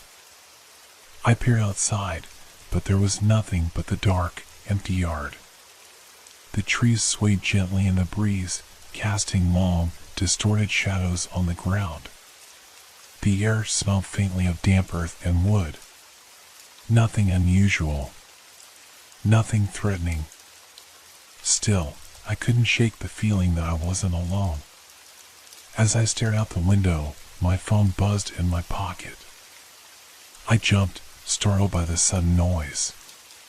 My hand reached for it almost instinctively, as if the message could offer some explanation, something to ground me in reality. The screen lit up with a message from an unknown number. Are you ready to face what you've ignored? My blood ran cold. Who was this? How did they know what had been happening? The house, the whispers, the strange marks and objects out of place, they couldn't be connected to anyone outside of my mind, could they? Before I could reply, another message appeared. The chair is waiting. It's always been waiting. I stared at the screen, my breath coming in quick, shallow gasps. I turned to look back at the kitchen, my eyes darting nervously around the room. The chair I had seen in the storage room, the one tucked away, hidden, it had been the same chair I'd seen earlier. The one I had last touched, last remembered. The same chair. I gripped the phone tighter, my fingers numb with dread. It was all too much. The voice, the chair, the strange message. It was like someone had been following me, tracking my every movement. Had I somehow invited this into my life? Was it something I had missed, some dark force I had ignored? Another message blinked onto the screen, this time with a single word. Tom. I felt a wave of nausea rise in my chest. My instinct screamed at me to run, to leave the house, to never look back. But I couldn't. There was something here, something I needed to understand. Something that demanded an answer. I shoved the phone back into my pocket and turned toward the hallway again, my legs shaky beneath me. The air was colder now, the house seeming to pulse with a strange energy. I walked cautiously toward the storage room, my every step a battle against the fear that clawed at my chest. I had to know what was happening. I stopped at the door, my hand hovering over the knob. For a brief moment, I hesitated. I could still turn back. But I didn't. I opened the door. The room was the same. Dark, musty, and silent. The chair was still there, exactly where I had seen it. The shadows in the corners seemed to shift slightly, as if something was waiting for me to move. I stepped inside. The door clicked shut behind me, and the room seemed to close in on me, the air thick with the scent of dust and wood. I looked around, my pulse racing, trying to take in every detail. The chair, why did it seem to have such a hold on me? It was just a chair, nothing more. Yet it felt like it was pulling me closer, urging me to sit. And then, something shifted in the room. The atmosphere grew heavier, the shadows darker. I could hear something, a sound from the far corner of the room, too faint to make out clearly. It was like the soft rustling of fabric, or perhaps the creak of a chair moving. A cold shiver ran down my spine. The room was changing. I glanced down at the floor, and my breath caught in my throat. The marks from earlier, those small, circular imprints, were still there, but now they had expanded. The lines were deeper, wider, more pronounced, as though someone had been walking in slow, deliberate circles around me. The whisper came again, this time louder, clearer, as though it was coming from the chair. Sit. I didn't move. My legs felt like stone, my body frozen in place. And then the chair creaked. It was real. The voice wasn't just a figment of my imagination. Someone was here with me. And it wasn't about to let me leave. I couldn't breathe. The weight of the room pressed on me like 1,000 invisible hands, squeezing the air from my lungs. The voice had stopped, but the sound of the chair creaking lingered in my mind. The whisper, no longer just a threat but a command, echoed in my thoughts. Sit. My body refused to obey, but my legs were already moving, slowly, involuntarily, toward the chair. Every step felt like it took me further from my own will, as if the room itself was pulling me in, urging me to take that final step. The chair was waiting. The same chair I had seen in the corner of the room, hidden behind boxes. Now, it stood in the middle of the floor, its back turned toward me, as though it had always been there, always expecting me. I reached out for it, my fingers trembling as they brushed against the warm wood. The moment my hand made contact, the air around me seemed to snap into focus. The temperature dropped, and the room seemed to grow darker, the shadows deeper. I heard a faint scraping sound, like fingernails against wood, but it wasn't coming from the chair. It was coming from behind me, from the farthest corner of the room. I spun around, heart racing, but there was nothing. Just the room, just the shadows, just the silence pressing down on me. The voice returned, colder this time, sharper. Sit. Now. I couldn't fight it any longer. The words had burrowed into my mind, rooted themselves deep inside my thoughts. I had to sit. I had no choice. I wasn't in control anymore. I lowered myself into the chair. The moment I sat down, everything in the room changed. The floor beneath me felt suddenly unstable, as though it could give way at any moment.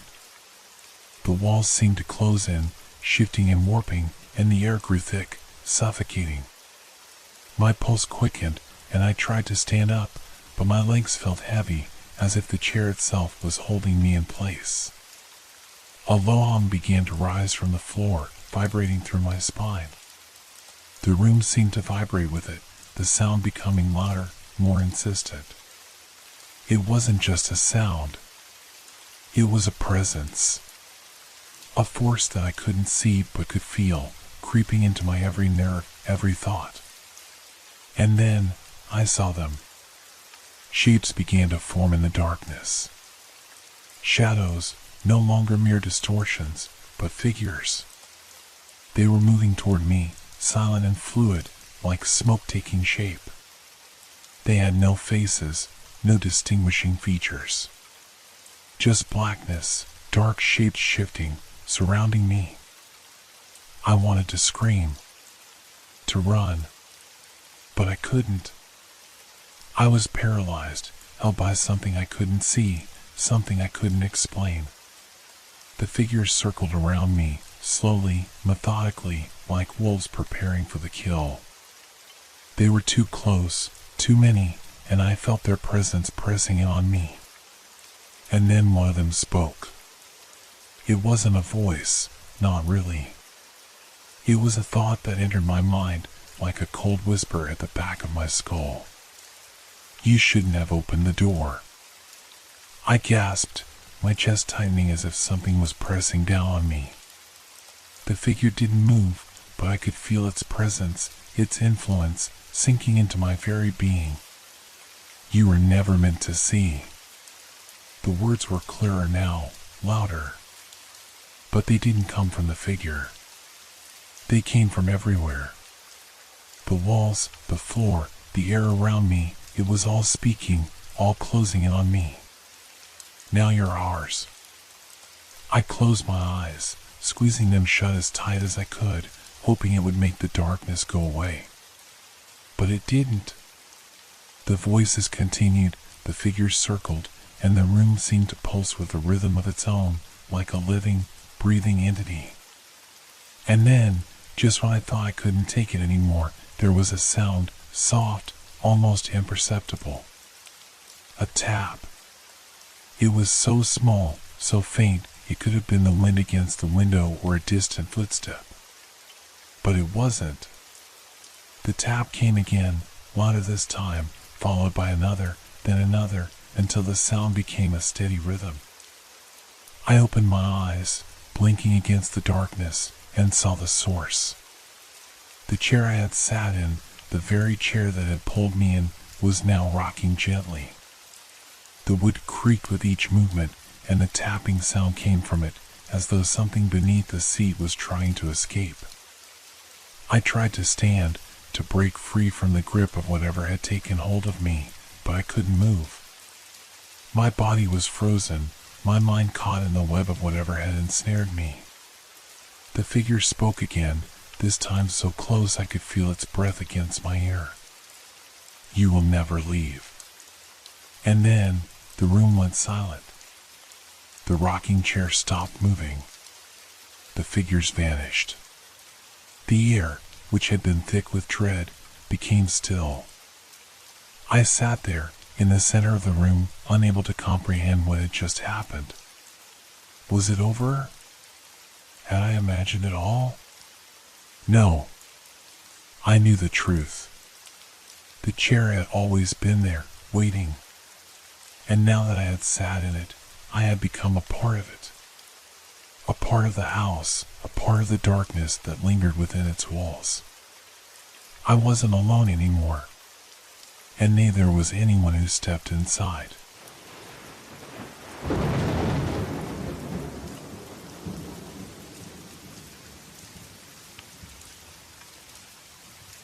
I had never been one for the strange and unexplainable. A man of reason, I lived my life with logic and science as my compass. But that evening by the lake, as the shadows grew long and the last light of the sun flickered out, I heard something that I couldn't explain. At first, I thought it was just the wind, or perhaps the rustling of the trees around the water's edge. The lake had always been a place of calm for me, a place to escape from the rush of daily life. The stillness of it, the glass-like surface reflecting the sky, was a sanctuary. But tonight, there was something different. Something unsettling. It began with a faint whisper, barely audible over the sound of the gentle waves lapping at the shore. I stopped, tilting my head, straining to hear. The voice was distant, as though it came from deep within the water itself. I took a step closer to the shore, my boots sinking slightly into the damp earth. The sun had disappeared completely, and only the faint light from a distant moon illuminated the lake's surface. The whisper came again, clearer this time. Come closer. The voice sounded familiar, though I couldn't place it. My heart skipped a beat. I stood still, unsure whether to listen or walk away. I had been alone for hours now, just a man and his thoughts by this quiet lake. But now, I felt a sense of dread creeping over me. Was I imagining things? Had I finally lost my grip on reality? But then the voice spoke again, this time with a sense of urgency. Come closer. I need you. The hairs on the back of my neck stood on end. There was something wrong, something deep and unexplainable about the way the words were carried on the night air. I took another step forward, almost against my will.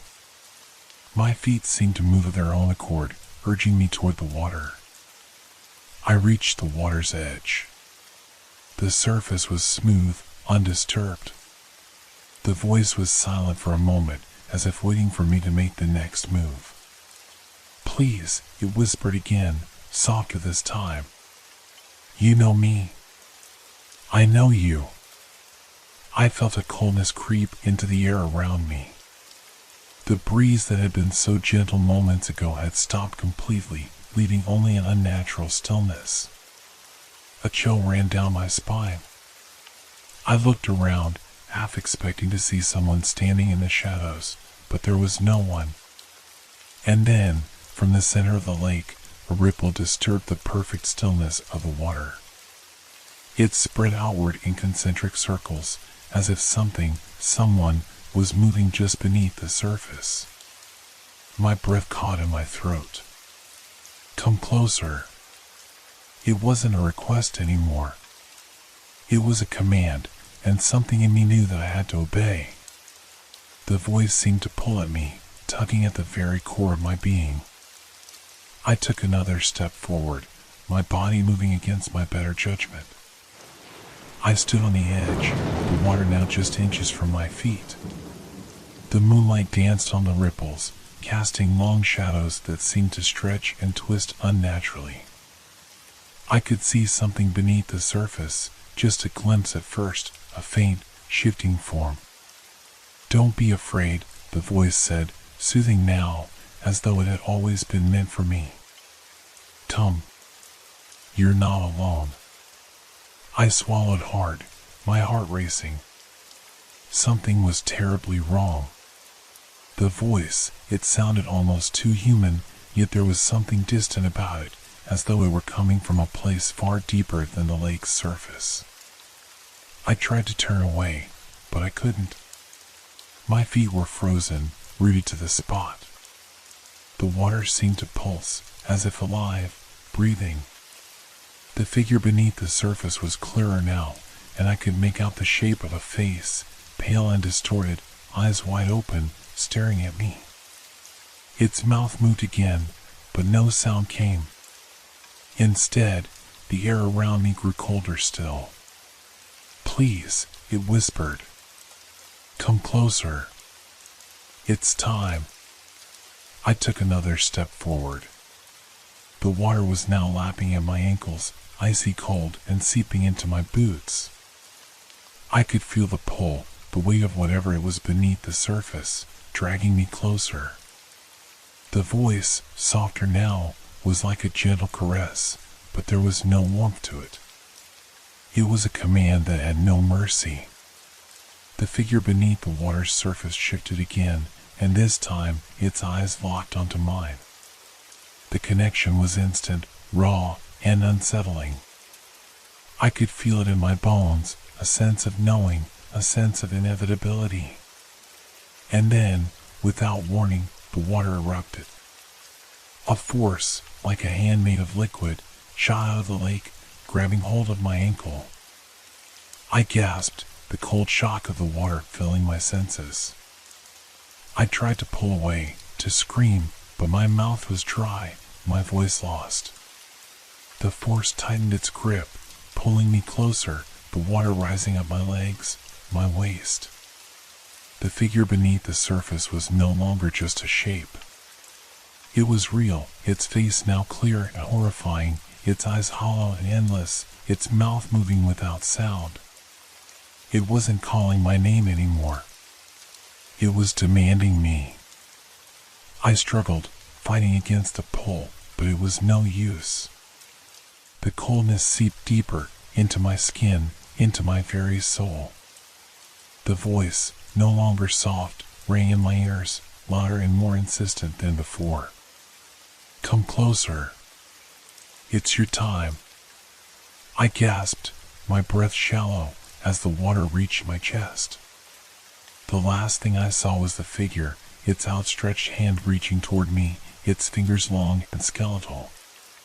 The darkness of the water was swallowing me whole, pulling me into the depths where nothing could save me. And then, silence. The silence was deafening. For a moment, I thought I had drowned, lost to the abyss that had claimed me. But my body didn't feel submerged anymore. I wasn't struggling to breathe, nor did the coldness of the lake seem to have its hold on me. Instead, I was suspended in a void, floating as though the very essence of time had ceased. I tried to open my eyes, but there was nothing.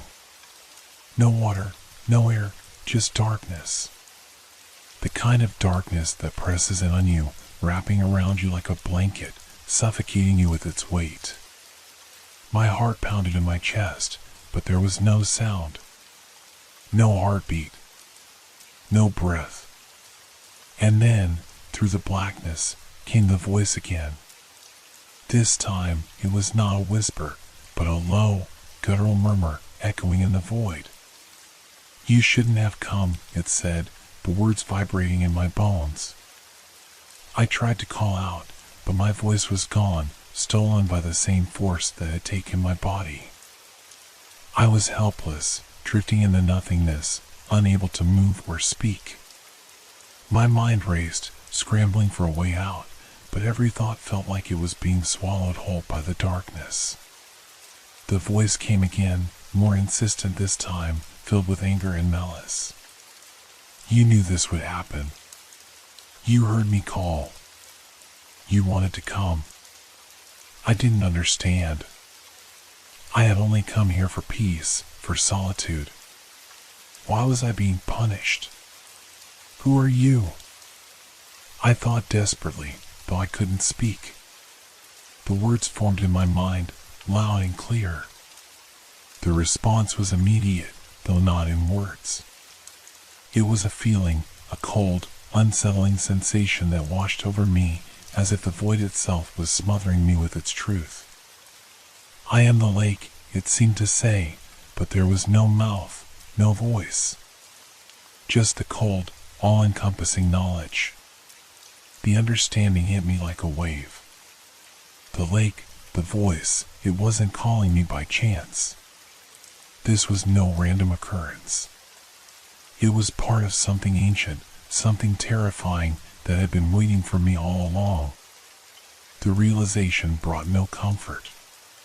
Instead, it only deepened the suffocating sense of dread that clung to me. I tried to focus, to remember how I had ended up in this place, but there was no point of reference. Everything that had come before, the peaceful lake, the evening air, the moment I had stepped into the water, seemed like a dream. An illusion. Suddenly, a sensation swept over me. I was moving, though I could not feel my body. The pressure around me intensified, as though the darkness itself was drawing me somewhere, dragging me down, deeper and deeper. I was sinking. The further I went, the stronger the feeling became, like an oppressive weight pushing against me from all sides. It wasn't water that was suffocating me now, but the sheer force of the void, the emptiness that surrounded me, pressing against my chest and throat. The voice came again, not in words this time, but in images, visions flashing in front of my mind's eye, unbidden and sharp. Images of the lake. The trees around it. The town, the people, all connected to this place in some way. They had all been here before, too. Just like me. They had heard the voice. And some had listened. I saw faces, strange, distorted faces, staring out of the water. They were familiar, yet unfamiliar. I couldn't place them, but I knew they had been here before. They had come, and they had vanished into the depths, their souls lost to the lake. It was then that I understood. I was not the first. A sudden force pushed against me, and I felt myself falling faster, deeper into the darkness. The weight of it became unbearable, the pressure so intense I could scarcely breathe. The coldness, the darkness, it all consumed me. It swallowed me whole, and I knew, without a doubt, that I was never going to escape. Not this time. And just as everything seemed to fade into nothingness, I heard the voice one last time, close and clear. You are one of us now. And then, there was only silence. No more whispers, no more echoes, no more anything. Just the void, and me, lost in it. Forever. I don't know how long I floated there. It could have been seconds, or it could have been years. Time had lost all meaning in the depths of the void. It was as if the lake itself had swallowed not just my body, but my very sense of time and place. Every thought I had, every memory, seemed distant, unreachable, like they belonged to someone else. Then, without warning, the darkness shifted. It wasn't a gradual change, it was as if the very fabric of the void had split open, allowing a sliver of light to seep through. A soft glow, faint and distant, like the first light of dawn breaking through a storm cloud. The light pulsed, rhythmic and slow, as though it were alive. I tried to focus on it, but my mind felt fragmented, disjointed. I couldn't remember how to move or speak. All I could do was watch as the light grew closer, drawing me toward it like a magnet pulling a metal fragment. A sense of urgency gnawed at me, though I couldn't explain why. And then, without any clear transition, I was no longer floating in that empty space. I was standing on something solid, something cold and wet. My legs felt weak, as though they had not borne weight in years. I stumbled, but my feet found purchase on the slick surface beneath me. I was back on the shore of the lake, but this time it was different. The air was thick, heavy with moisture, and the scent of earth and decay lingered. I looked around, but everything felt off. The familiar woods that had once surrounded the lake now seemed darker, twisted, as though the trees were watching me. Their branches reached out like long, skeletal arms, curling and contorting in unnatural shapes. The water, which had once been calm and serene, was now churning, restless, like a storm was brewing just beneath the surface. The whisper came again. Closer. It wasn't a voice this time, it was a sensation, a tug at my very soul. The pull was impossible to resist. I didn't want to move, but I couldn't stop myself. My feet carried me toward the water, the chill of it seeping into my skin even before I reached it. The lake, no longer a tranquil mirror of the sky, was now a roiling, turbulent thing. It seemed alive in a way I could never have imagined.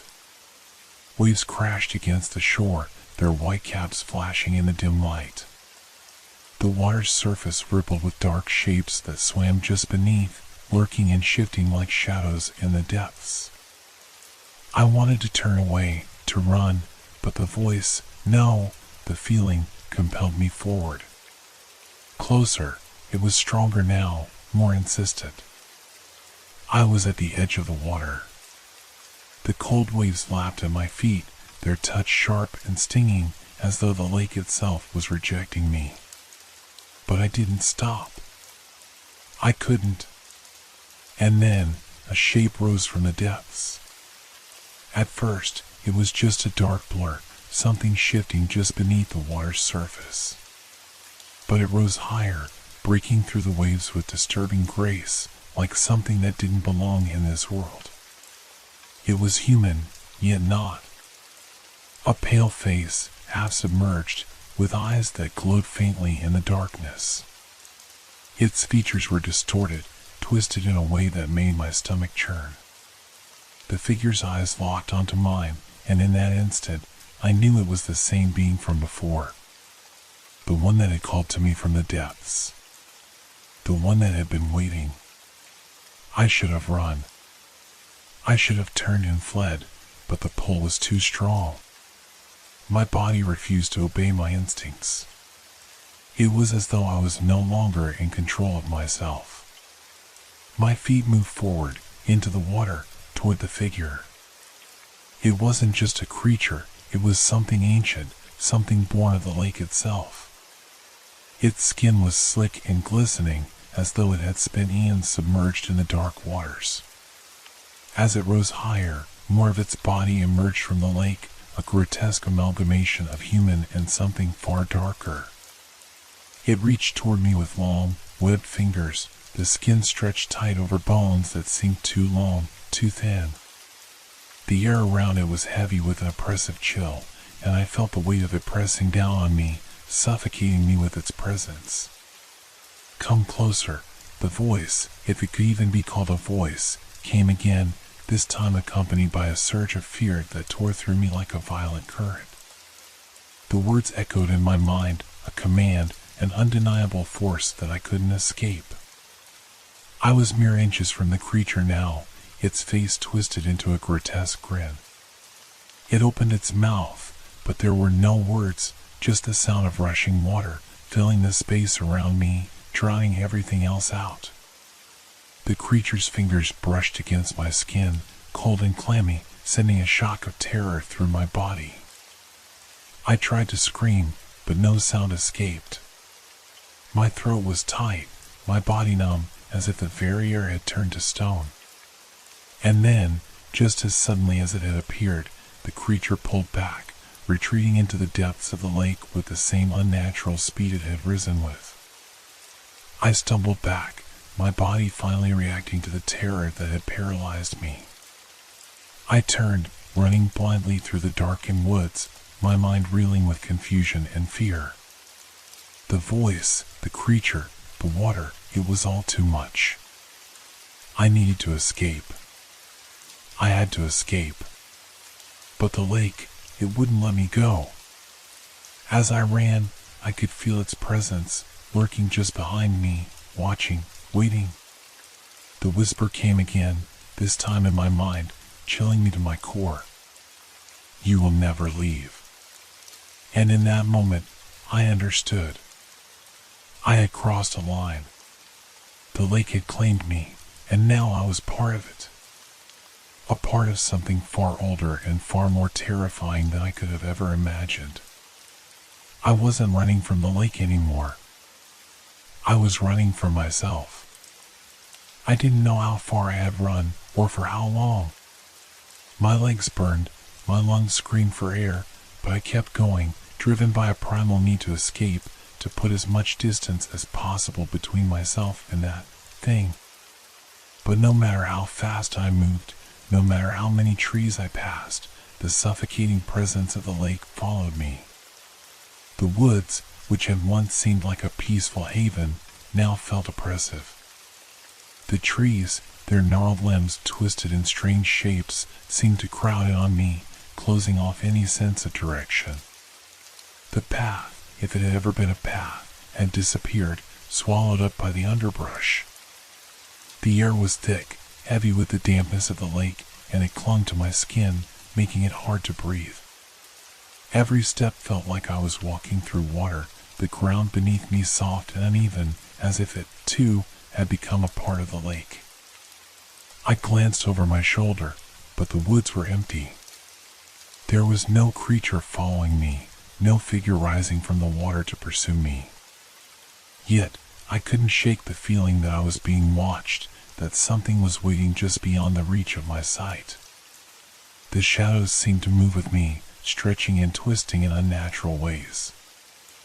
I stumbled, my foot catching on a root, and I fell forward, the ground hard against my palms. My chest heaved, and I gasped for breath, trying to steady myself. When I looked up, my heart nearly stopped. There, standing just a few feet away, was the lake. How could it be here? I had been running in the opposite direction. I had been moving away from it, from that terrible, twisted creature that had pulled me into its depths. But now, here it was, the dark water, stretching out before me, the surface rippling gently as if calling me back. I tried to turn, to run any other direction, but my feet wouldn't move. It was as if the lake had roots in my very soul, pulling me toward it no matter how hard I fought. My legs felt heavy, unresponsive, as though they no longer belonged to me. And then I heard it again. "Come closer." The voice wasn't just in my mind this time. It was real, clear as day, coming from the water itself. It was soft, like the lapping of the waves against the shore, but underneath it was an unmistakable command. A command that felt as though it could tear through the very fabric of my being. I looked at the water, my heart pounding in my chest. The surface of the lake shimmered like a veil of liquid glass, and for a moment I saw something, someone moving beneath it. It wasn't the creature, not this time. It was a face, a human face, staring up at me from the depths. The face was pale, almost ghostly, with eyes that glowed faintly. It looked like me. Not exactly, but enough that I recoiled, my blood running cold. It had the same features, the same expression, but there was something wrong about it.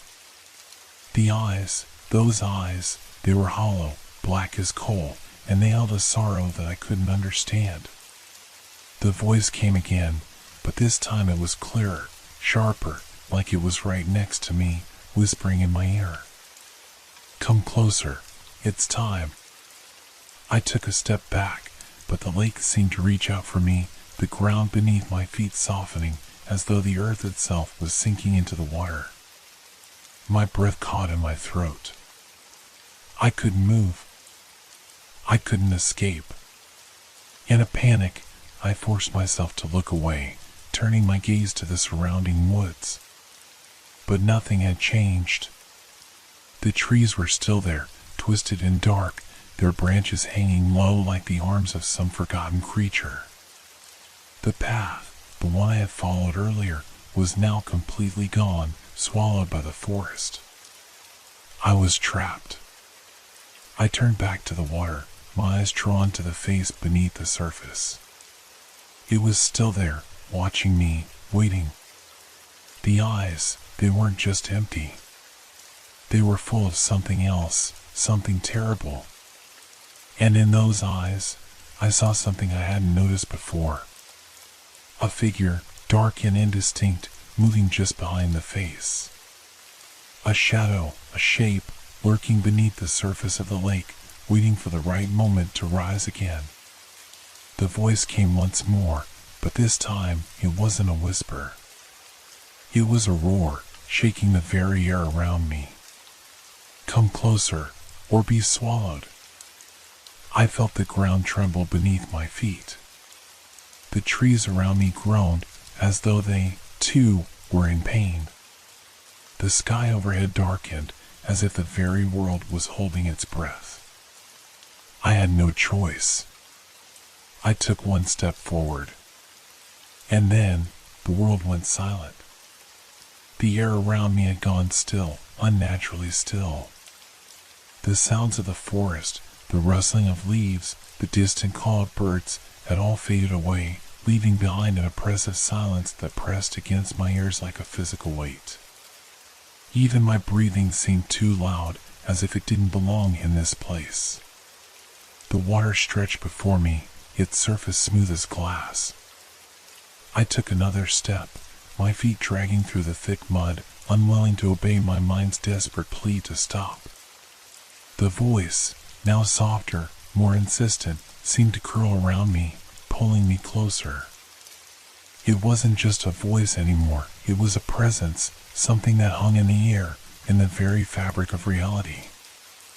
I could feel it, like fingers brushing against my skin.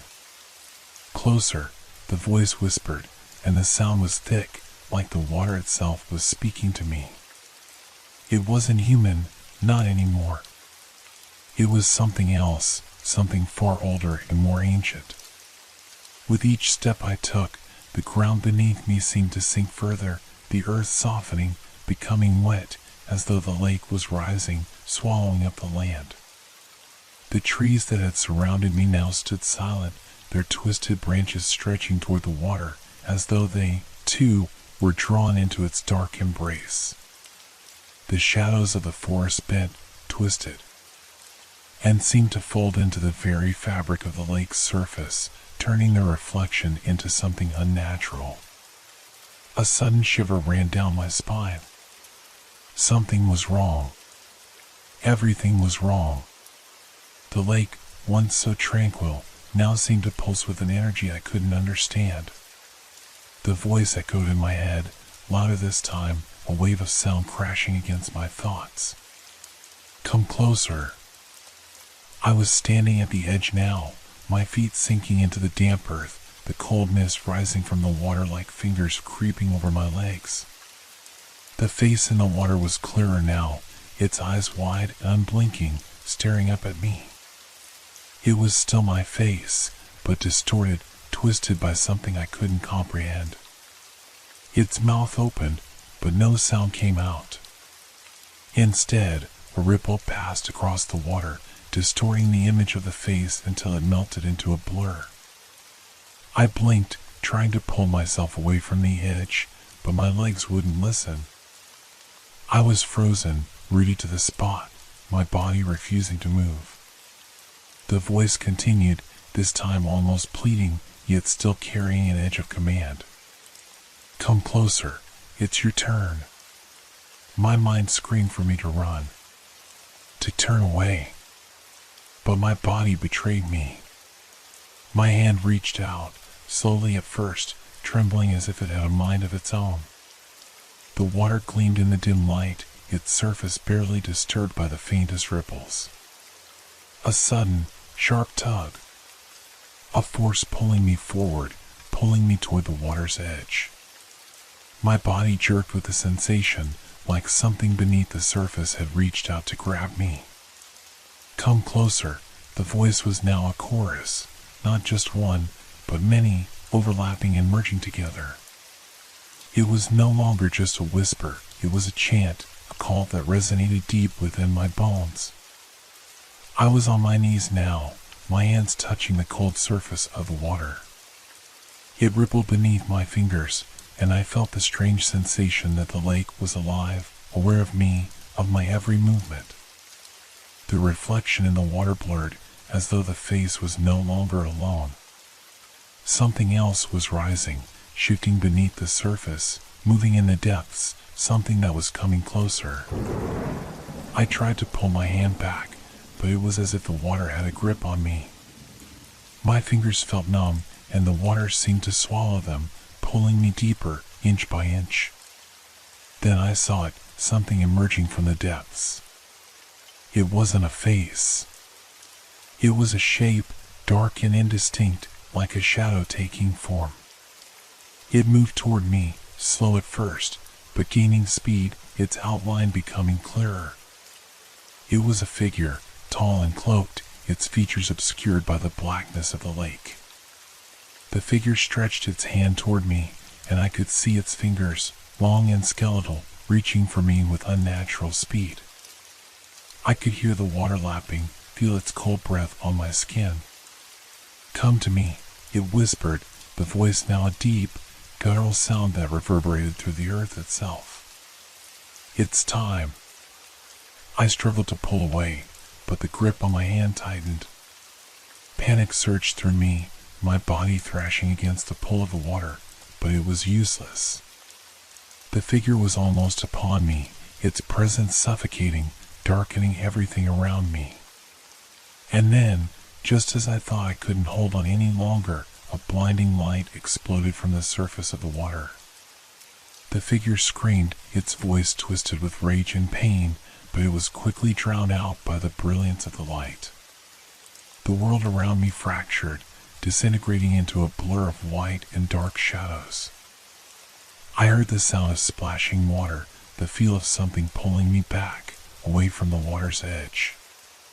And then, the world went dark. I awoke lying on the cold ground, my body trembling, my breath ragged. The lake was no longer in front of me. There were no trees, no mist, No eerie voices, only silence. Pure, deafening silence. I forced myself to sit up, my body aching, my mind spinning. But as I looked around, I saw something that made my blood run cold. I wasn't alone. Something, or someone, was standing just at the edge of the woods, watching me. It was the same figure. I froze, my heart pounding in my chest. The figure stood motionless, barely visible in the fading light, its outline jagged and dark against the horizon. It was as if the shadows themselves had given birth to this being, a tall, cloaked shape that seemed to stretch unnaturally, growing taller with each passing second. It didn't move, but I could feel its presence, a weight pressing down on me, suffocating the air around me. I scrambled backward, my hands trembling as they pushed into the cold dirt. My legs felt weak, and I could barely stand, but I forced myself to my feet, staggering away from the figure. It didn't chase me, not immediately. Instead, it seemed content to watch, its empty, shadowed face staring directly at me, its eyes unblinking. The silence was unbearable, thick and oppressive. Every part of me screamed to run, to get as far away from this place as possible. But my body refused to cooperate. I could hear the sound of my breath, ragged, shallow, mixing with the distant lapping of the water. A cold wind swept through the trees, causing the branches to sway, their dark silhouettes dancing like tortured souls. I turned my head to look back at the lake, but I couldn't see that water anymore. It had vanished, replaced by a vast, empty space, as though the world itself had been wiped away. "Come closer," the voice called again, but now it was different. It was no longer the soft, pleading tone I had heard before. This time, it was sharp, demanding, filled with an anger that made my skin crawl. "You can't escape." I turned to face the figure once more. It was moving now, slowly, almost imperceptibly, its long limbs stretching out toward me. But it didn't walk, no, it glided, as though the ground couldn't touch it. Its movements were fluid, unnatural. Each step it took felt like an eternity, stretching the space between us. I stumbled back, my foot catching on something, and I fell hard to the ground. Pain shot up my side, but I barely registered it. The only thing that mattered was the figure, the darkness that had taken form and was now advancing on me, closer and closer. My mind raced.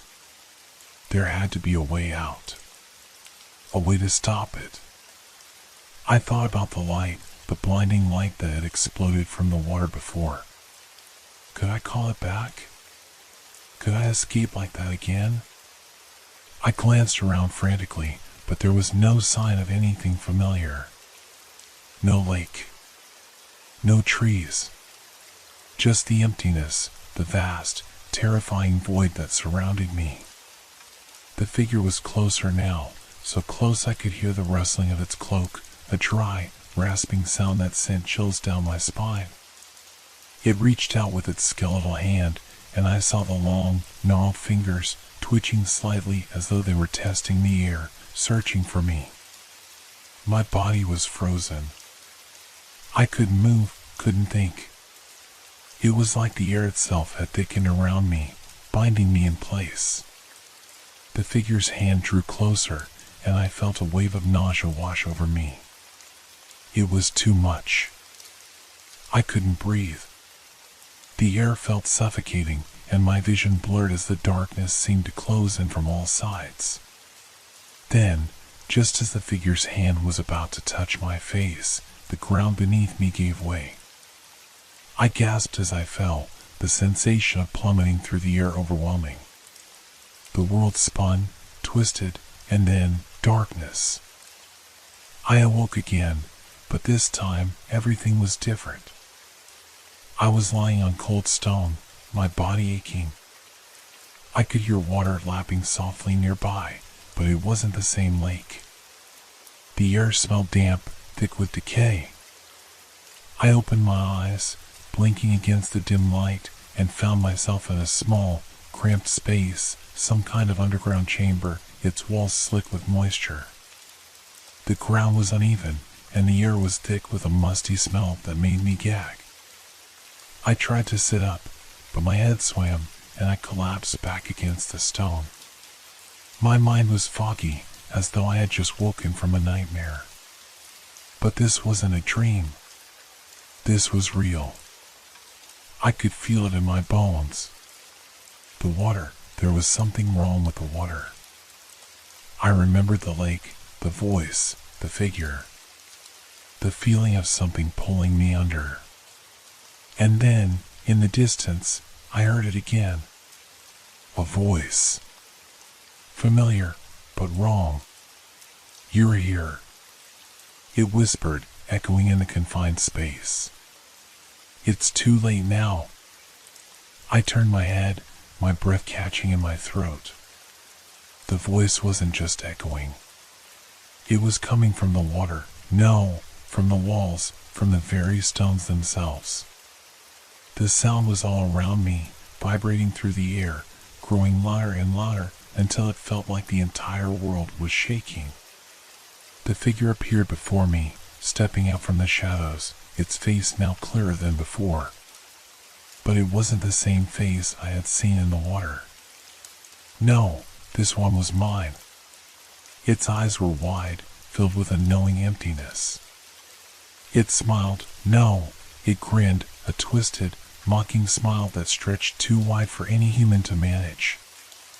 I gasped, scrambling to my feet, my hands braced against the cold stone.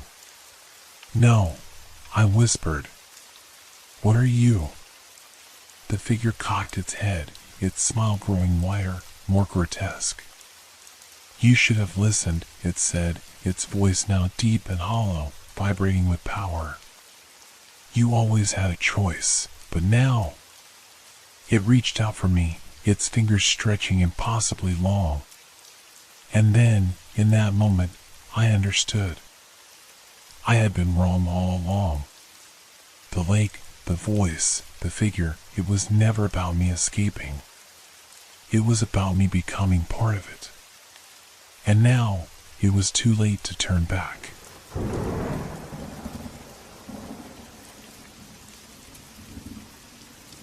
Have you ever wondered if the game could cross the line between reality and fantasy? That was the question posed by Daniel, our game master, just before the night took a turn none of us could have expected.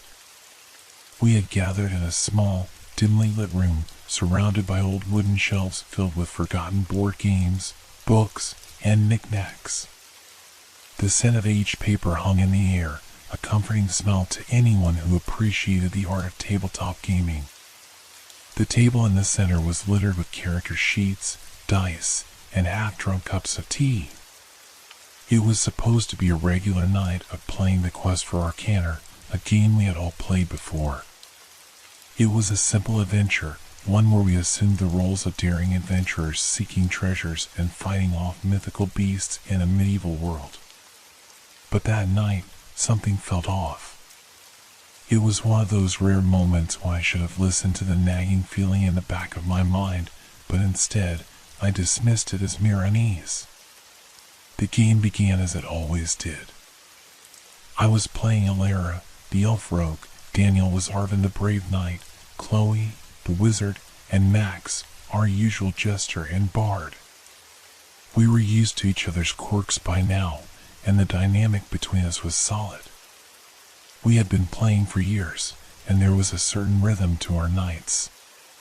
But tonight felt different. We had just entered the dungeon, our party slowly making its way through the stone corridors. The atmosphere was thick with suspense. The dice rolled across the table, signaling a new turn, and as always, Daniel narrated the story. But then, just after Max had rolled to see if his bard could charm the goblin in front of us, he leaned forward with an unusual look in his eyes. "Max?" Daniel asked. There was no answer. At first, we thought it was just Max playing around, pretending to be extra dramatic. But when we looked at him, we saw something strange. He wasn't moving. His eyes were fixed on the board, but his face was pale, almost ghostly. His hand was still resting on the dice, as if frozen in time. Max? I said, a little too sharply. Are you messing around? Still, no response. Chloe laughed nervously, trying to break the silence. Come on, Max, stop it. You're scaring me. But the silence stretched on. A heavy, unnatural silence. It wasn't until Daniel stood up and walked around the table that we started to realize something was terribly wrong. Max's body was slouched in his chair, but his chest wasn't rising and falling with breath. His face, once flushed with excitement, now looked drained of color. I reached out and shook his shoulder, but his skin felt cold, unnervingly cold, like it had been exposed to ice for hours. What the hell, Max? I muttered under my breath. Daniel, who had been the most composed of all of us, suddenly looked pale.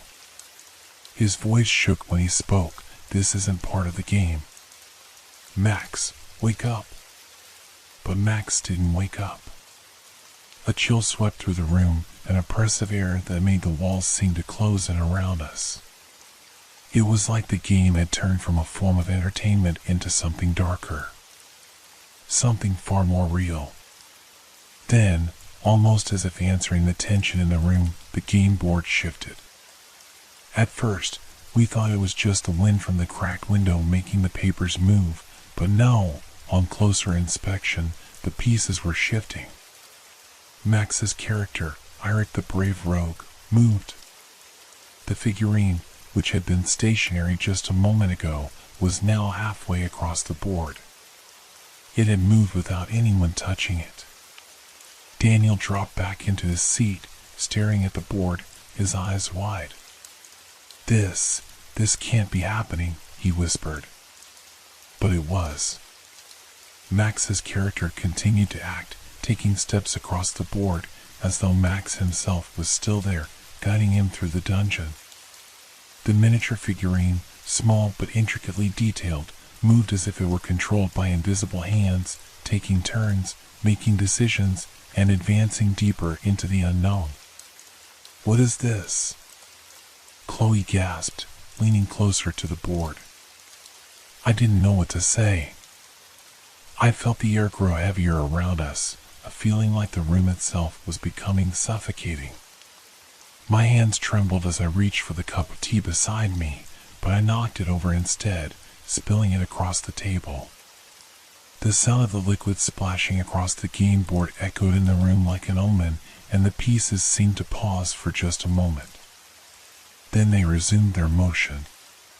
Max's character stepped forward again, moving across the dungeon floor, and suddenly the room went cold. The warmth in the air, the hum of the lights above us, all disappeared. It was like we were no longer in the same space, like we had all been transported to another realm. I looked around at the others, searching their faces for some sign of clarity, some rational explanation. But none came.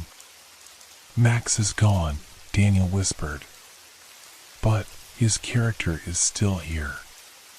The eerie noise of the game's ambient music, which had been playing faintly in the background, stopped suddenly.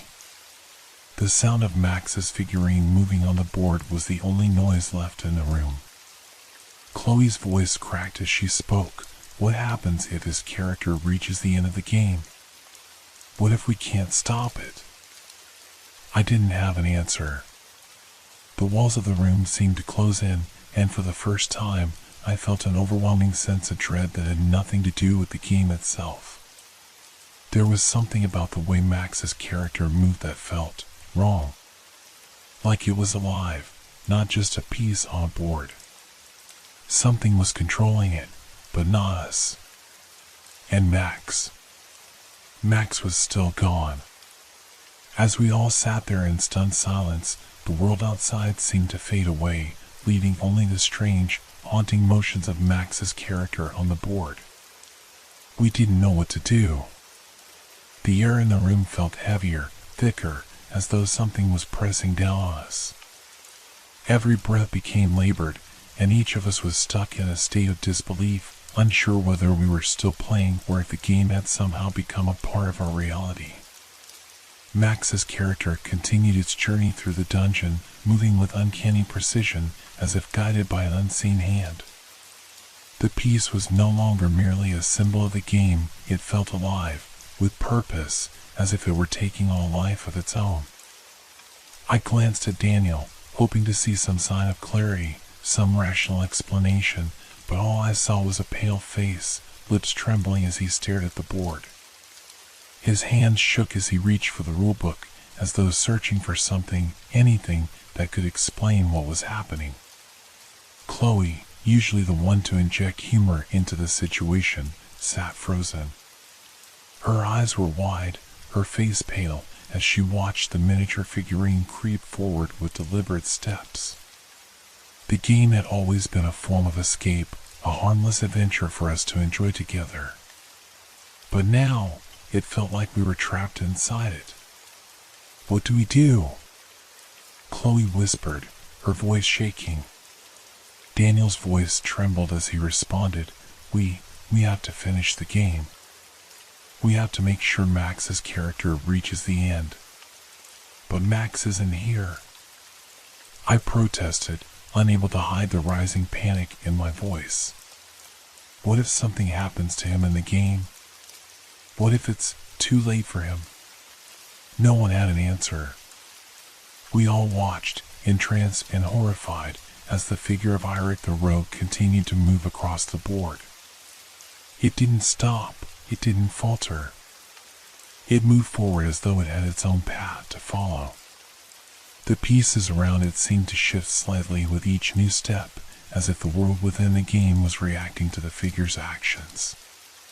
It felt as if the dungeon was alive, shifting, watching, waiting. There was no denying it anymore. Something wasn't right. I glanced at the door, half expecting to see Max standing there, laughing at us for taking things too seriously. But there was nothing. The door was still closed, the room still silent except for the sound of the miniature's movement. Suddenly, the lights flickered. Once, twice. Then, they went out completely, plunging us into darkness. We all jumped, the sudden silence swallowing us whole. The only thing I could hear was the soft shuffle of Max's character, still moving. The darkness seemed to grow heavier, and I could feel the room closing in around me. "Guys?" I whispered, my voice barely a murmur. "What is happening?" But before anyone could answer, a sound, low, distant, and almost indistinguishable, emerged from the dark. It was a voice. A faint, disembodied voice that called out, almost too softly to hear. "Elara." I froze. It was my character's name. "Elara," the voice whispered again, only this time it sounded more real, more like a presence, like someone was standing right next to me, breathing into my ear. "Elara." I didn't dare to look around. I couldn't move. Daniel stood up, fumbling for his phone to use as a flashlight, but the beam of light barely illuminated anything in the dark room. The walls seemed to absorb the light, leaving everything cloaked in a shadow that felt too thick, too oppressive. The voice echoed again, this time closer, clearer. It was coming from the board. "Elara." I snapped my head toward the game. The figurine of Eirik had stopped moving. But now, something was different. A new figure had appeared beside it. It was a miniature of my character, Elara. The piece was not placed by any of us. It wasn't even on the board before. Somehow, it had appeared, and it was positioned right next to Eirik. My heart hammered in my chest. Chloe gasped, stepping back. No, that can't be. Daniel turned pale, his flashlight shaking as he pointed it toward the board. His voice was shaky. Max's character isn't the only one moving. Your character, it's not possible. It wasn't possible. None of this was. The room felt colder. The shadows seemed to lengthen, as if they were reaching for us, pulling us deeper into some kind of web. The game, the pieces, Max, everything seemed to be merging with reality, as though the lines between the world we knew and the world of the game had blurred. We have to stop this, I said, panic rising in my throat. We need to stop the game. We need to. But as I reached out to touch the board, a sudden, sharp pain shot through my arm. I pulled back in shock, looking down to see that my hand was trembling. I wasn't sure if it was the cold or something else, but it felt like I had touched something alive. A sound like scratching came from the edges of the board. It was faint, almost imperceptible at first, but it grew louder, more pronounced. Chloe backed away from the table, her eyes wide with fear. What is that sound? She whispered. I looked at Daniel, but he didn't seem to know either. He was staring at the board, his face ashen, his mouth moving silently as if he were reading something no one else could see. And then, as suddenly as it had started, the noise stopped. In the silence that followed, I noticed something that made my blood run cold. Max's character wasn't moving anymore. It was still. But Eirik, his character, was no longer alone on the board. Elara stood beside him, silent and unmoving, just like him.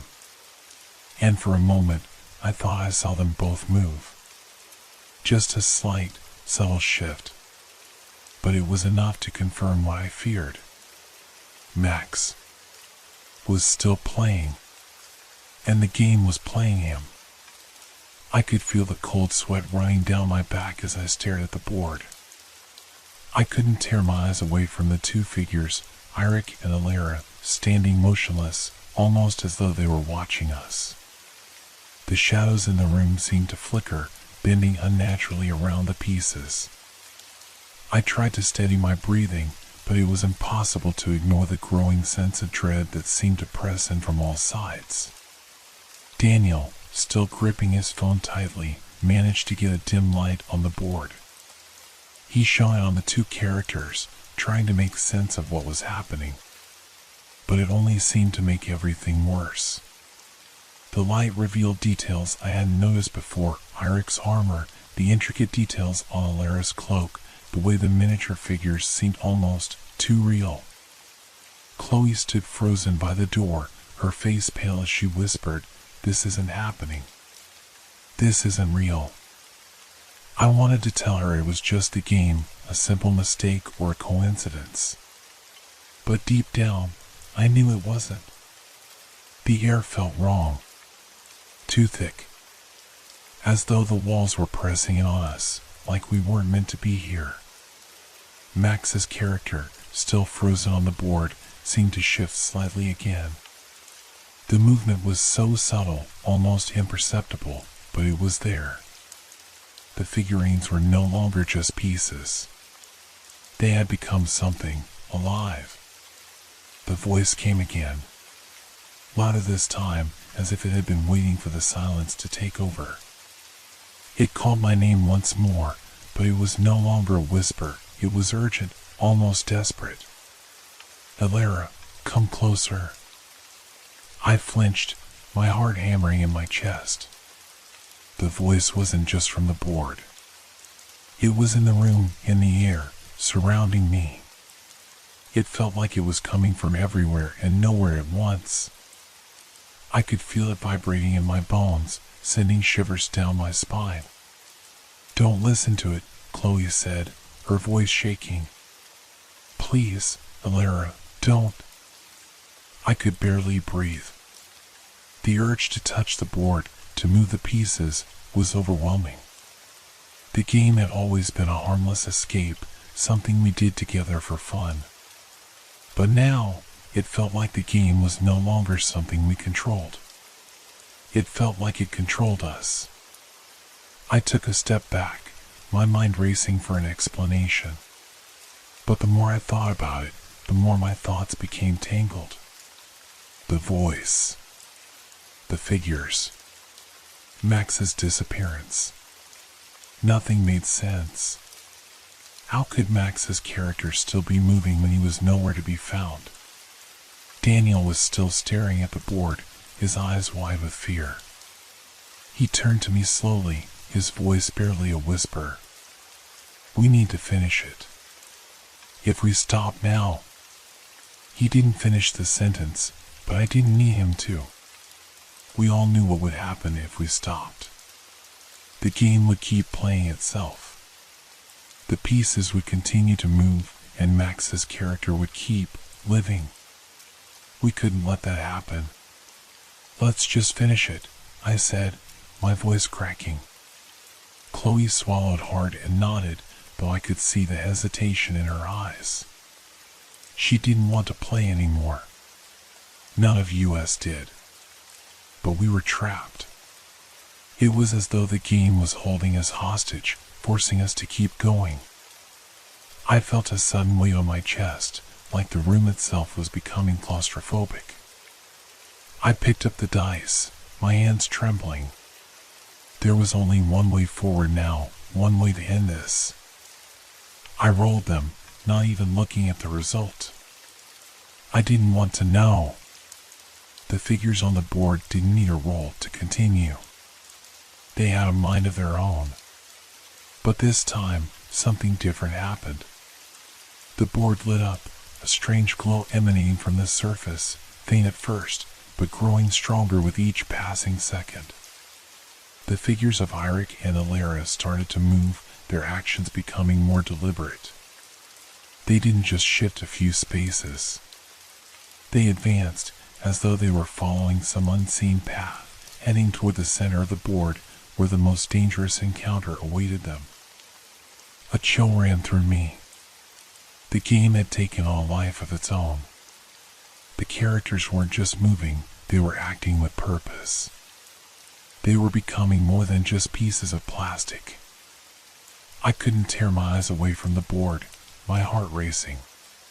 "Do you see that?" Chloe whispered, pointing toward the board. I nodded, unable to speak. The figures were no longer just standing there. They were walking. They were moving toward the final challenge of the dungeon, the last stretch of the game. But it wasn't just the game anymore. The dungeon, the labyrinth, the creatures that would attack them, they were all real now. They were becoming part of the room. I heard a faint scraping sound, like claws against the floor.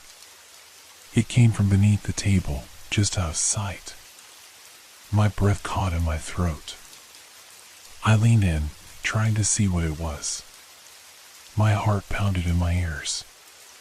But the darkness beneath the table only seemed to swallow up the light, making it impossible to see.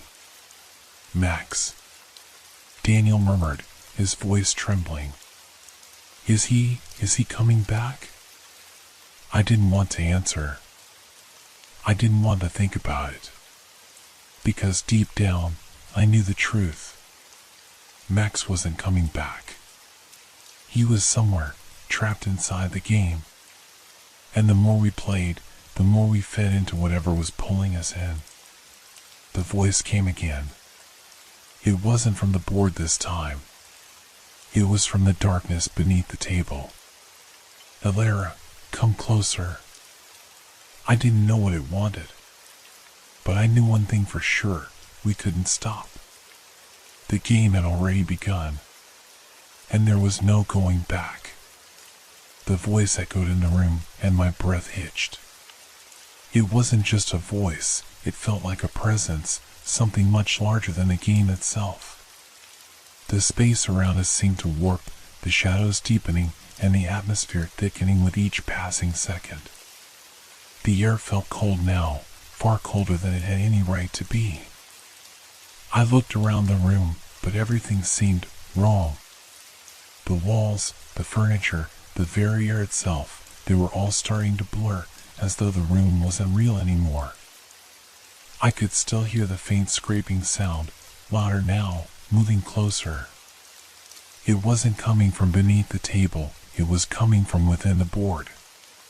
The figures of Eirik and Alara were no longer just moving on their own, but interacting with something beneath the surface of the game. Their movements were jerky, unnatural, like puppets on strings being pulled by an invisible force. Alara, the voice called again, this time even closer, as though it was right next to my ear. "Come closer." Chloe screamed, stumbling backward as the board shimmered.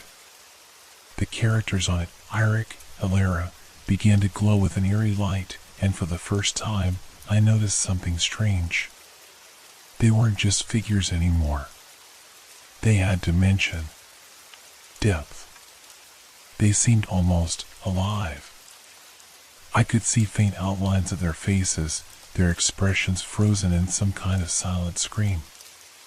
I turned to look at Daniel, but he was staring at his phone again, his fingers shaking as he held it up, trying to take a picture, maybe. But the phone screen was cracked. The image flickered, distorting as though the game was trying to break through it. "No, no, no," Daniel muttered, his voice cracking. "This isn't happening." I felt my heart race. The sound of claws scraping against the floor was growing louder, closer, too close.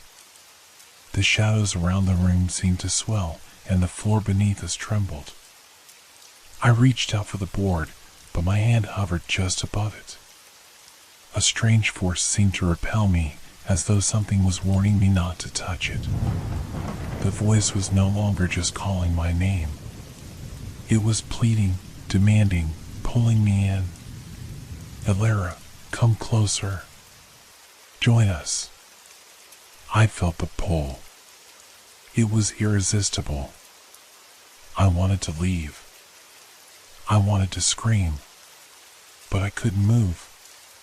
My legs were frozen, my feet glued to the floor as the game took control. It was as if the very room had become part of the game, a twisted, distorted version of reality, bending to the will of whatever force had taken over.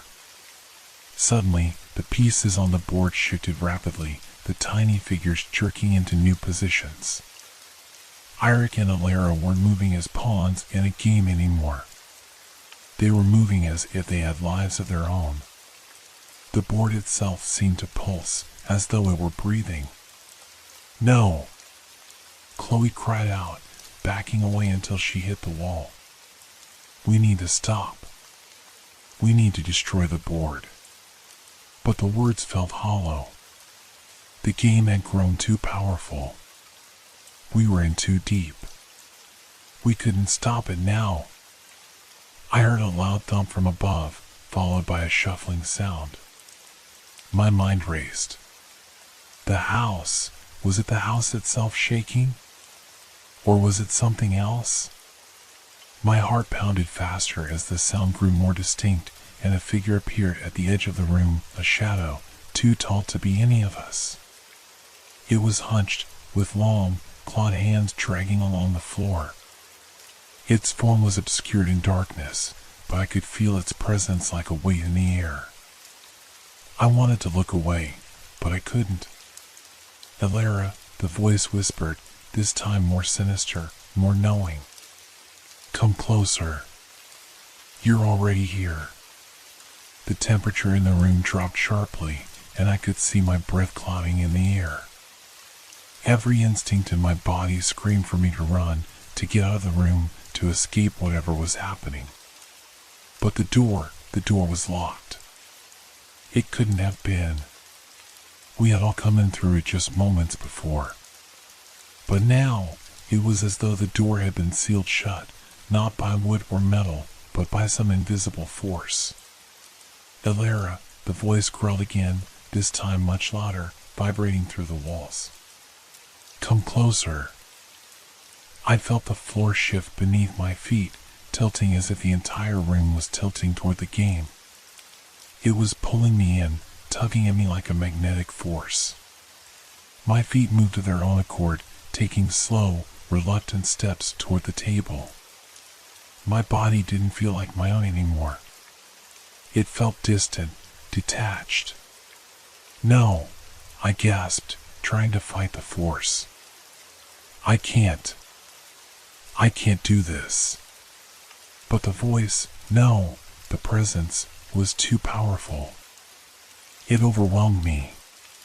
The board was no longer a game. It was alive. The game had crossed into the real world. And the worst part? It knew my name. It knew who I was. And it wanted me. The shadow at the edge of the room moved closer. I could feel it now, its eyes on me, its claws scraping the floor, its presence growing. The temperature dropped even further, and I could see the shadow reaching for me, its long arms stretching out like tendrils. I tried to scream, but no sound came out. And then, from behind me, I heard the faintest sound, footsteps. Soft at first, but growing louder with every second. A figure emerged from the darkness, stepping forward into the faint light. It was Max. But he wasn't the same. His face was pale, his eyes wide, his mouth open in a silent scream. His body was stiff, unnatural, like a puppet. He was there, but he wasn't there. His eyes locked onto mine. Elara, he whispered, his voice hollow, empty. We're all part of it now. The board beneath me pulsed, and the game was no longer just a game.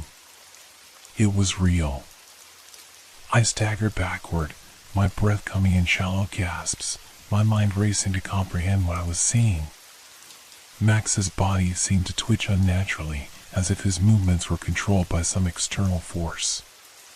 His eyes, wide and vacant, stared at me, locked in a gaze that held no recognition, only an eerie emptiness. Elara, Max repeated, his voice now a distorted echo, you can't escape. The shadow in the corner of the room moved again, its long, clawed fingers brushing the floor with a dry scraping sound. My heart skipped a beat. It was closer now. Too close. I could feel the presence of it like a cold breath on the back of my neck, and every instinct in my body screamed for me to run. But there was nowhere to go. The door, the windows, everything was sealed shut. The walls seemed to have closed in on us, pressing against me like a suffocating force. The board in the center of the table pulsed again, its pieces moving as if they were being guided by invisible hands, shifting and twisting in a rhythm that made no sense. It was no longer a game. It was an invasion. The figures of Eirik and Elara on the board now stared up at me, their faces contorted in agony, their eyes filled with terror. I could hear them whispering, their voices a chorus of desperation. Come closer, join us, become one. My mind was unraveling. I could feel my body tremble with fear, but still, I couldn't pull away. I was drawn to the board, to the figures, to the game. It was pulling me in, inch by inch, piece by piece. The more I resisted, the stronger the force became. The closer I got, the more the world around me shifted, blurred, and twisted. Stop! Chloe screamed from the corner, her voice hoarse with panic. She was clutching her phone, but it flickered uncontrollably, the screen turning black before briefly flashing with distorted images. We need to destroy the board. Now! But I knew it was too late. The board wasn't just a thing. It was alive. It had crossed over. It was part of us now. I felt the ground beneath me tremble as if the room itself were beginning to dissolve, as if the boundaries between reality and the game had collapsed completely. Max stepped forward, his movements jerky, robotic. His hand reached toward the board, his fingers brushing against the edges of the game. The pieces on the board reacted to his touch, shifting violently as if in response to his presence. Elara, his voice croaked, this time so close that I could feel the coldness of his breath on my face. Don't fight it. We're part of it now. All of us. Forever. I recoiled, but my legs wouldn't obey. The shadow in the corner moved forward again, and this time I saw it clearly, its form now almost solid, humanoid but monstrous, towering over the room. Its eyes glowed with an unnatural red light, and its mouth stretched wide into a grotesque, gaping grin. The game. The board. The characters, they were all feeding it, pulling us deeper into its world, its nightmare. I could feel it inside me now, like a parasite wrapping itself around my thoughts, my very soul. And then, a voice broke through the haze, a new voice, louder and more distinct than any of the others. It wasn't Max. It wasn't any of us. It was something else. Something far older, far darker. Enough. The room shook violently. The walls groaned, and the shadow paused, its form flickering as if unsure of the force that had spoken. The voice was deep, guttural, full of malice and authority. It was a voice from another realm, one that had seen the rise and fall of worlds, a voice that commanded and controlled. The ground beneath me cracked, and suddenly, the game board lifted off the table, hovering in the air like a black hole, its pieces swirling around in a chaotic dance. I could see the faces of Eirik and Elara twist and scream, their forms distorting, merging into one. Elara, the voice called again, this time with a chilling finality. It's time. In a flash, everything changed. The room was no longer the same. The walls, the furniture, the very air itself seemed to disappear. We were no longer in the house. We were inside the game. The board had consumed everything. The pieces, the characters, Max, Chloe, Daniel, me, we were now part of it. The game had won. We were trapped in the dark, twisted reality that had once been nothing more than a fantasy. And as I looked around, I understood. There was no escape. There never had been. We had crossed the line. The game was no longer just a game. It was our new reality. And we would play by its rules. Forever.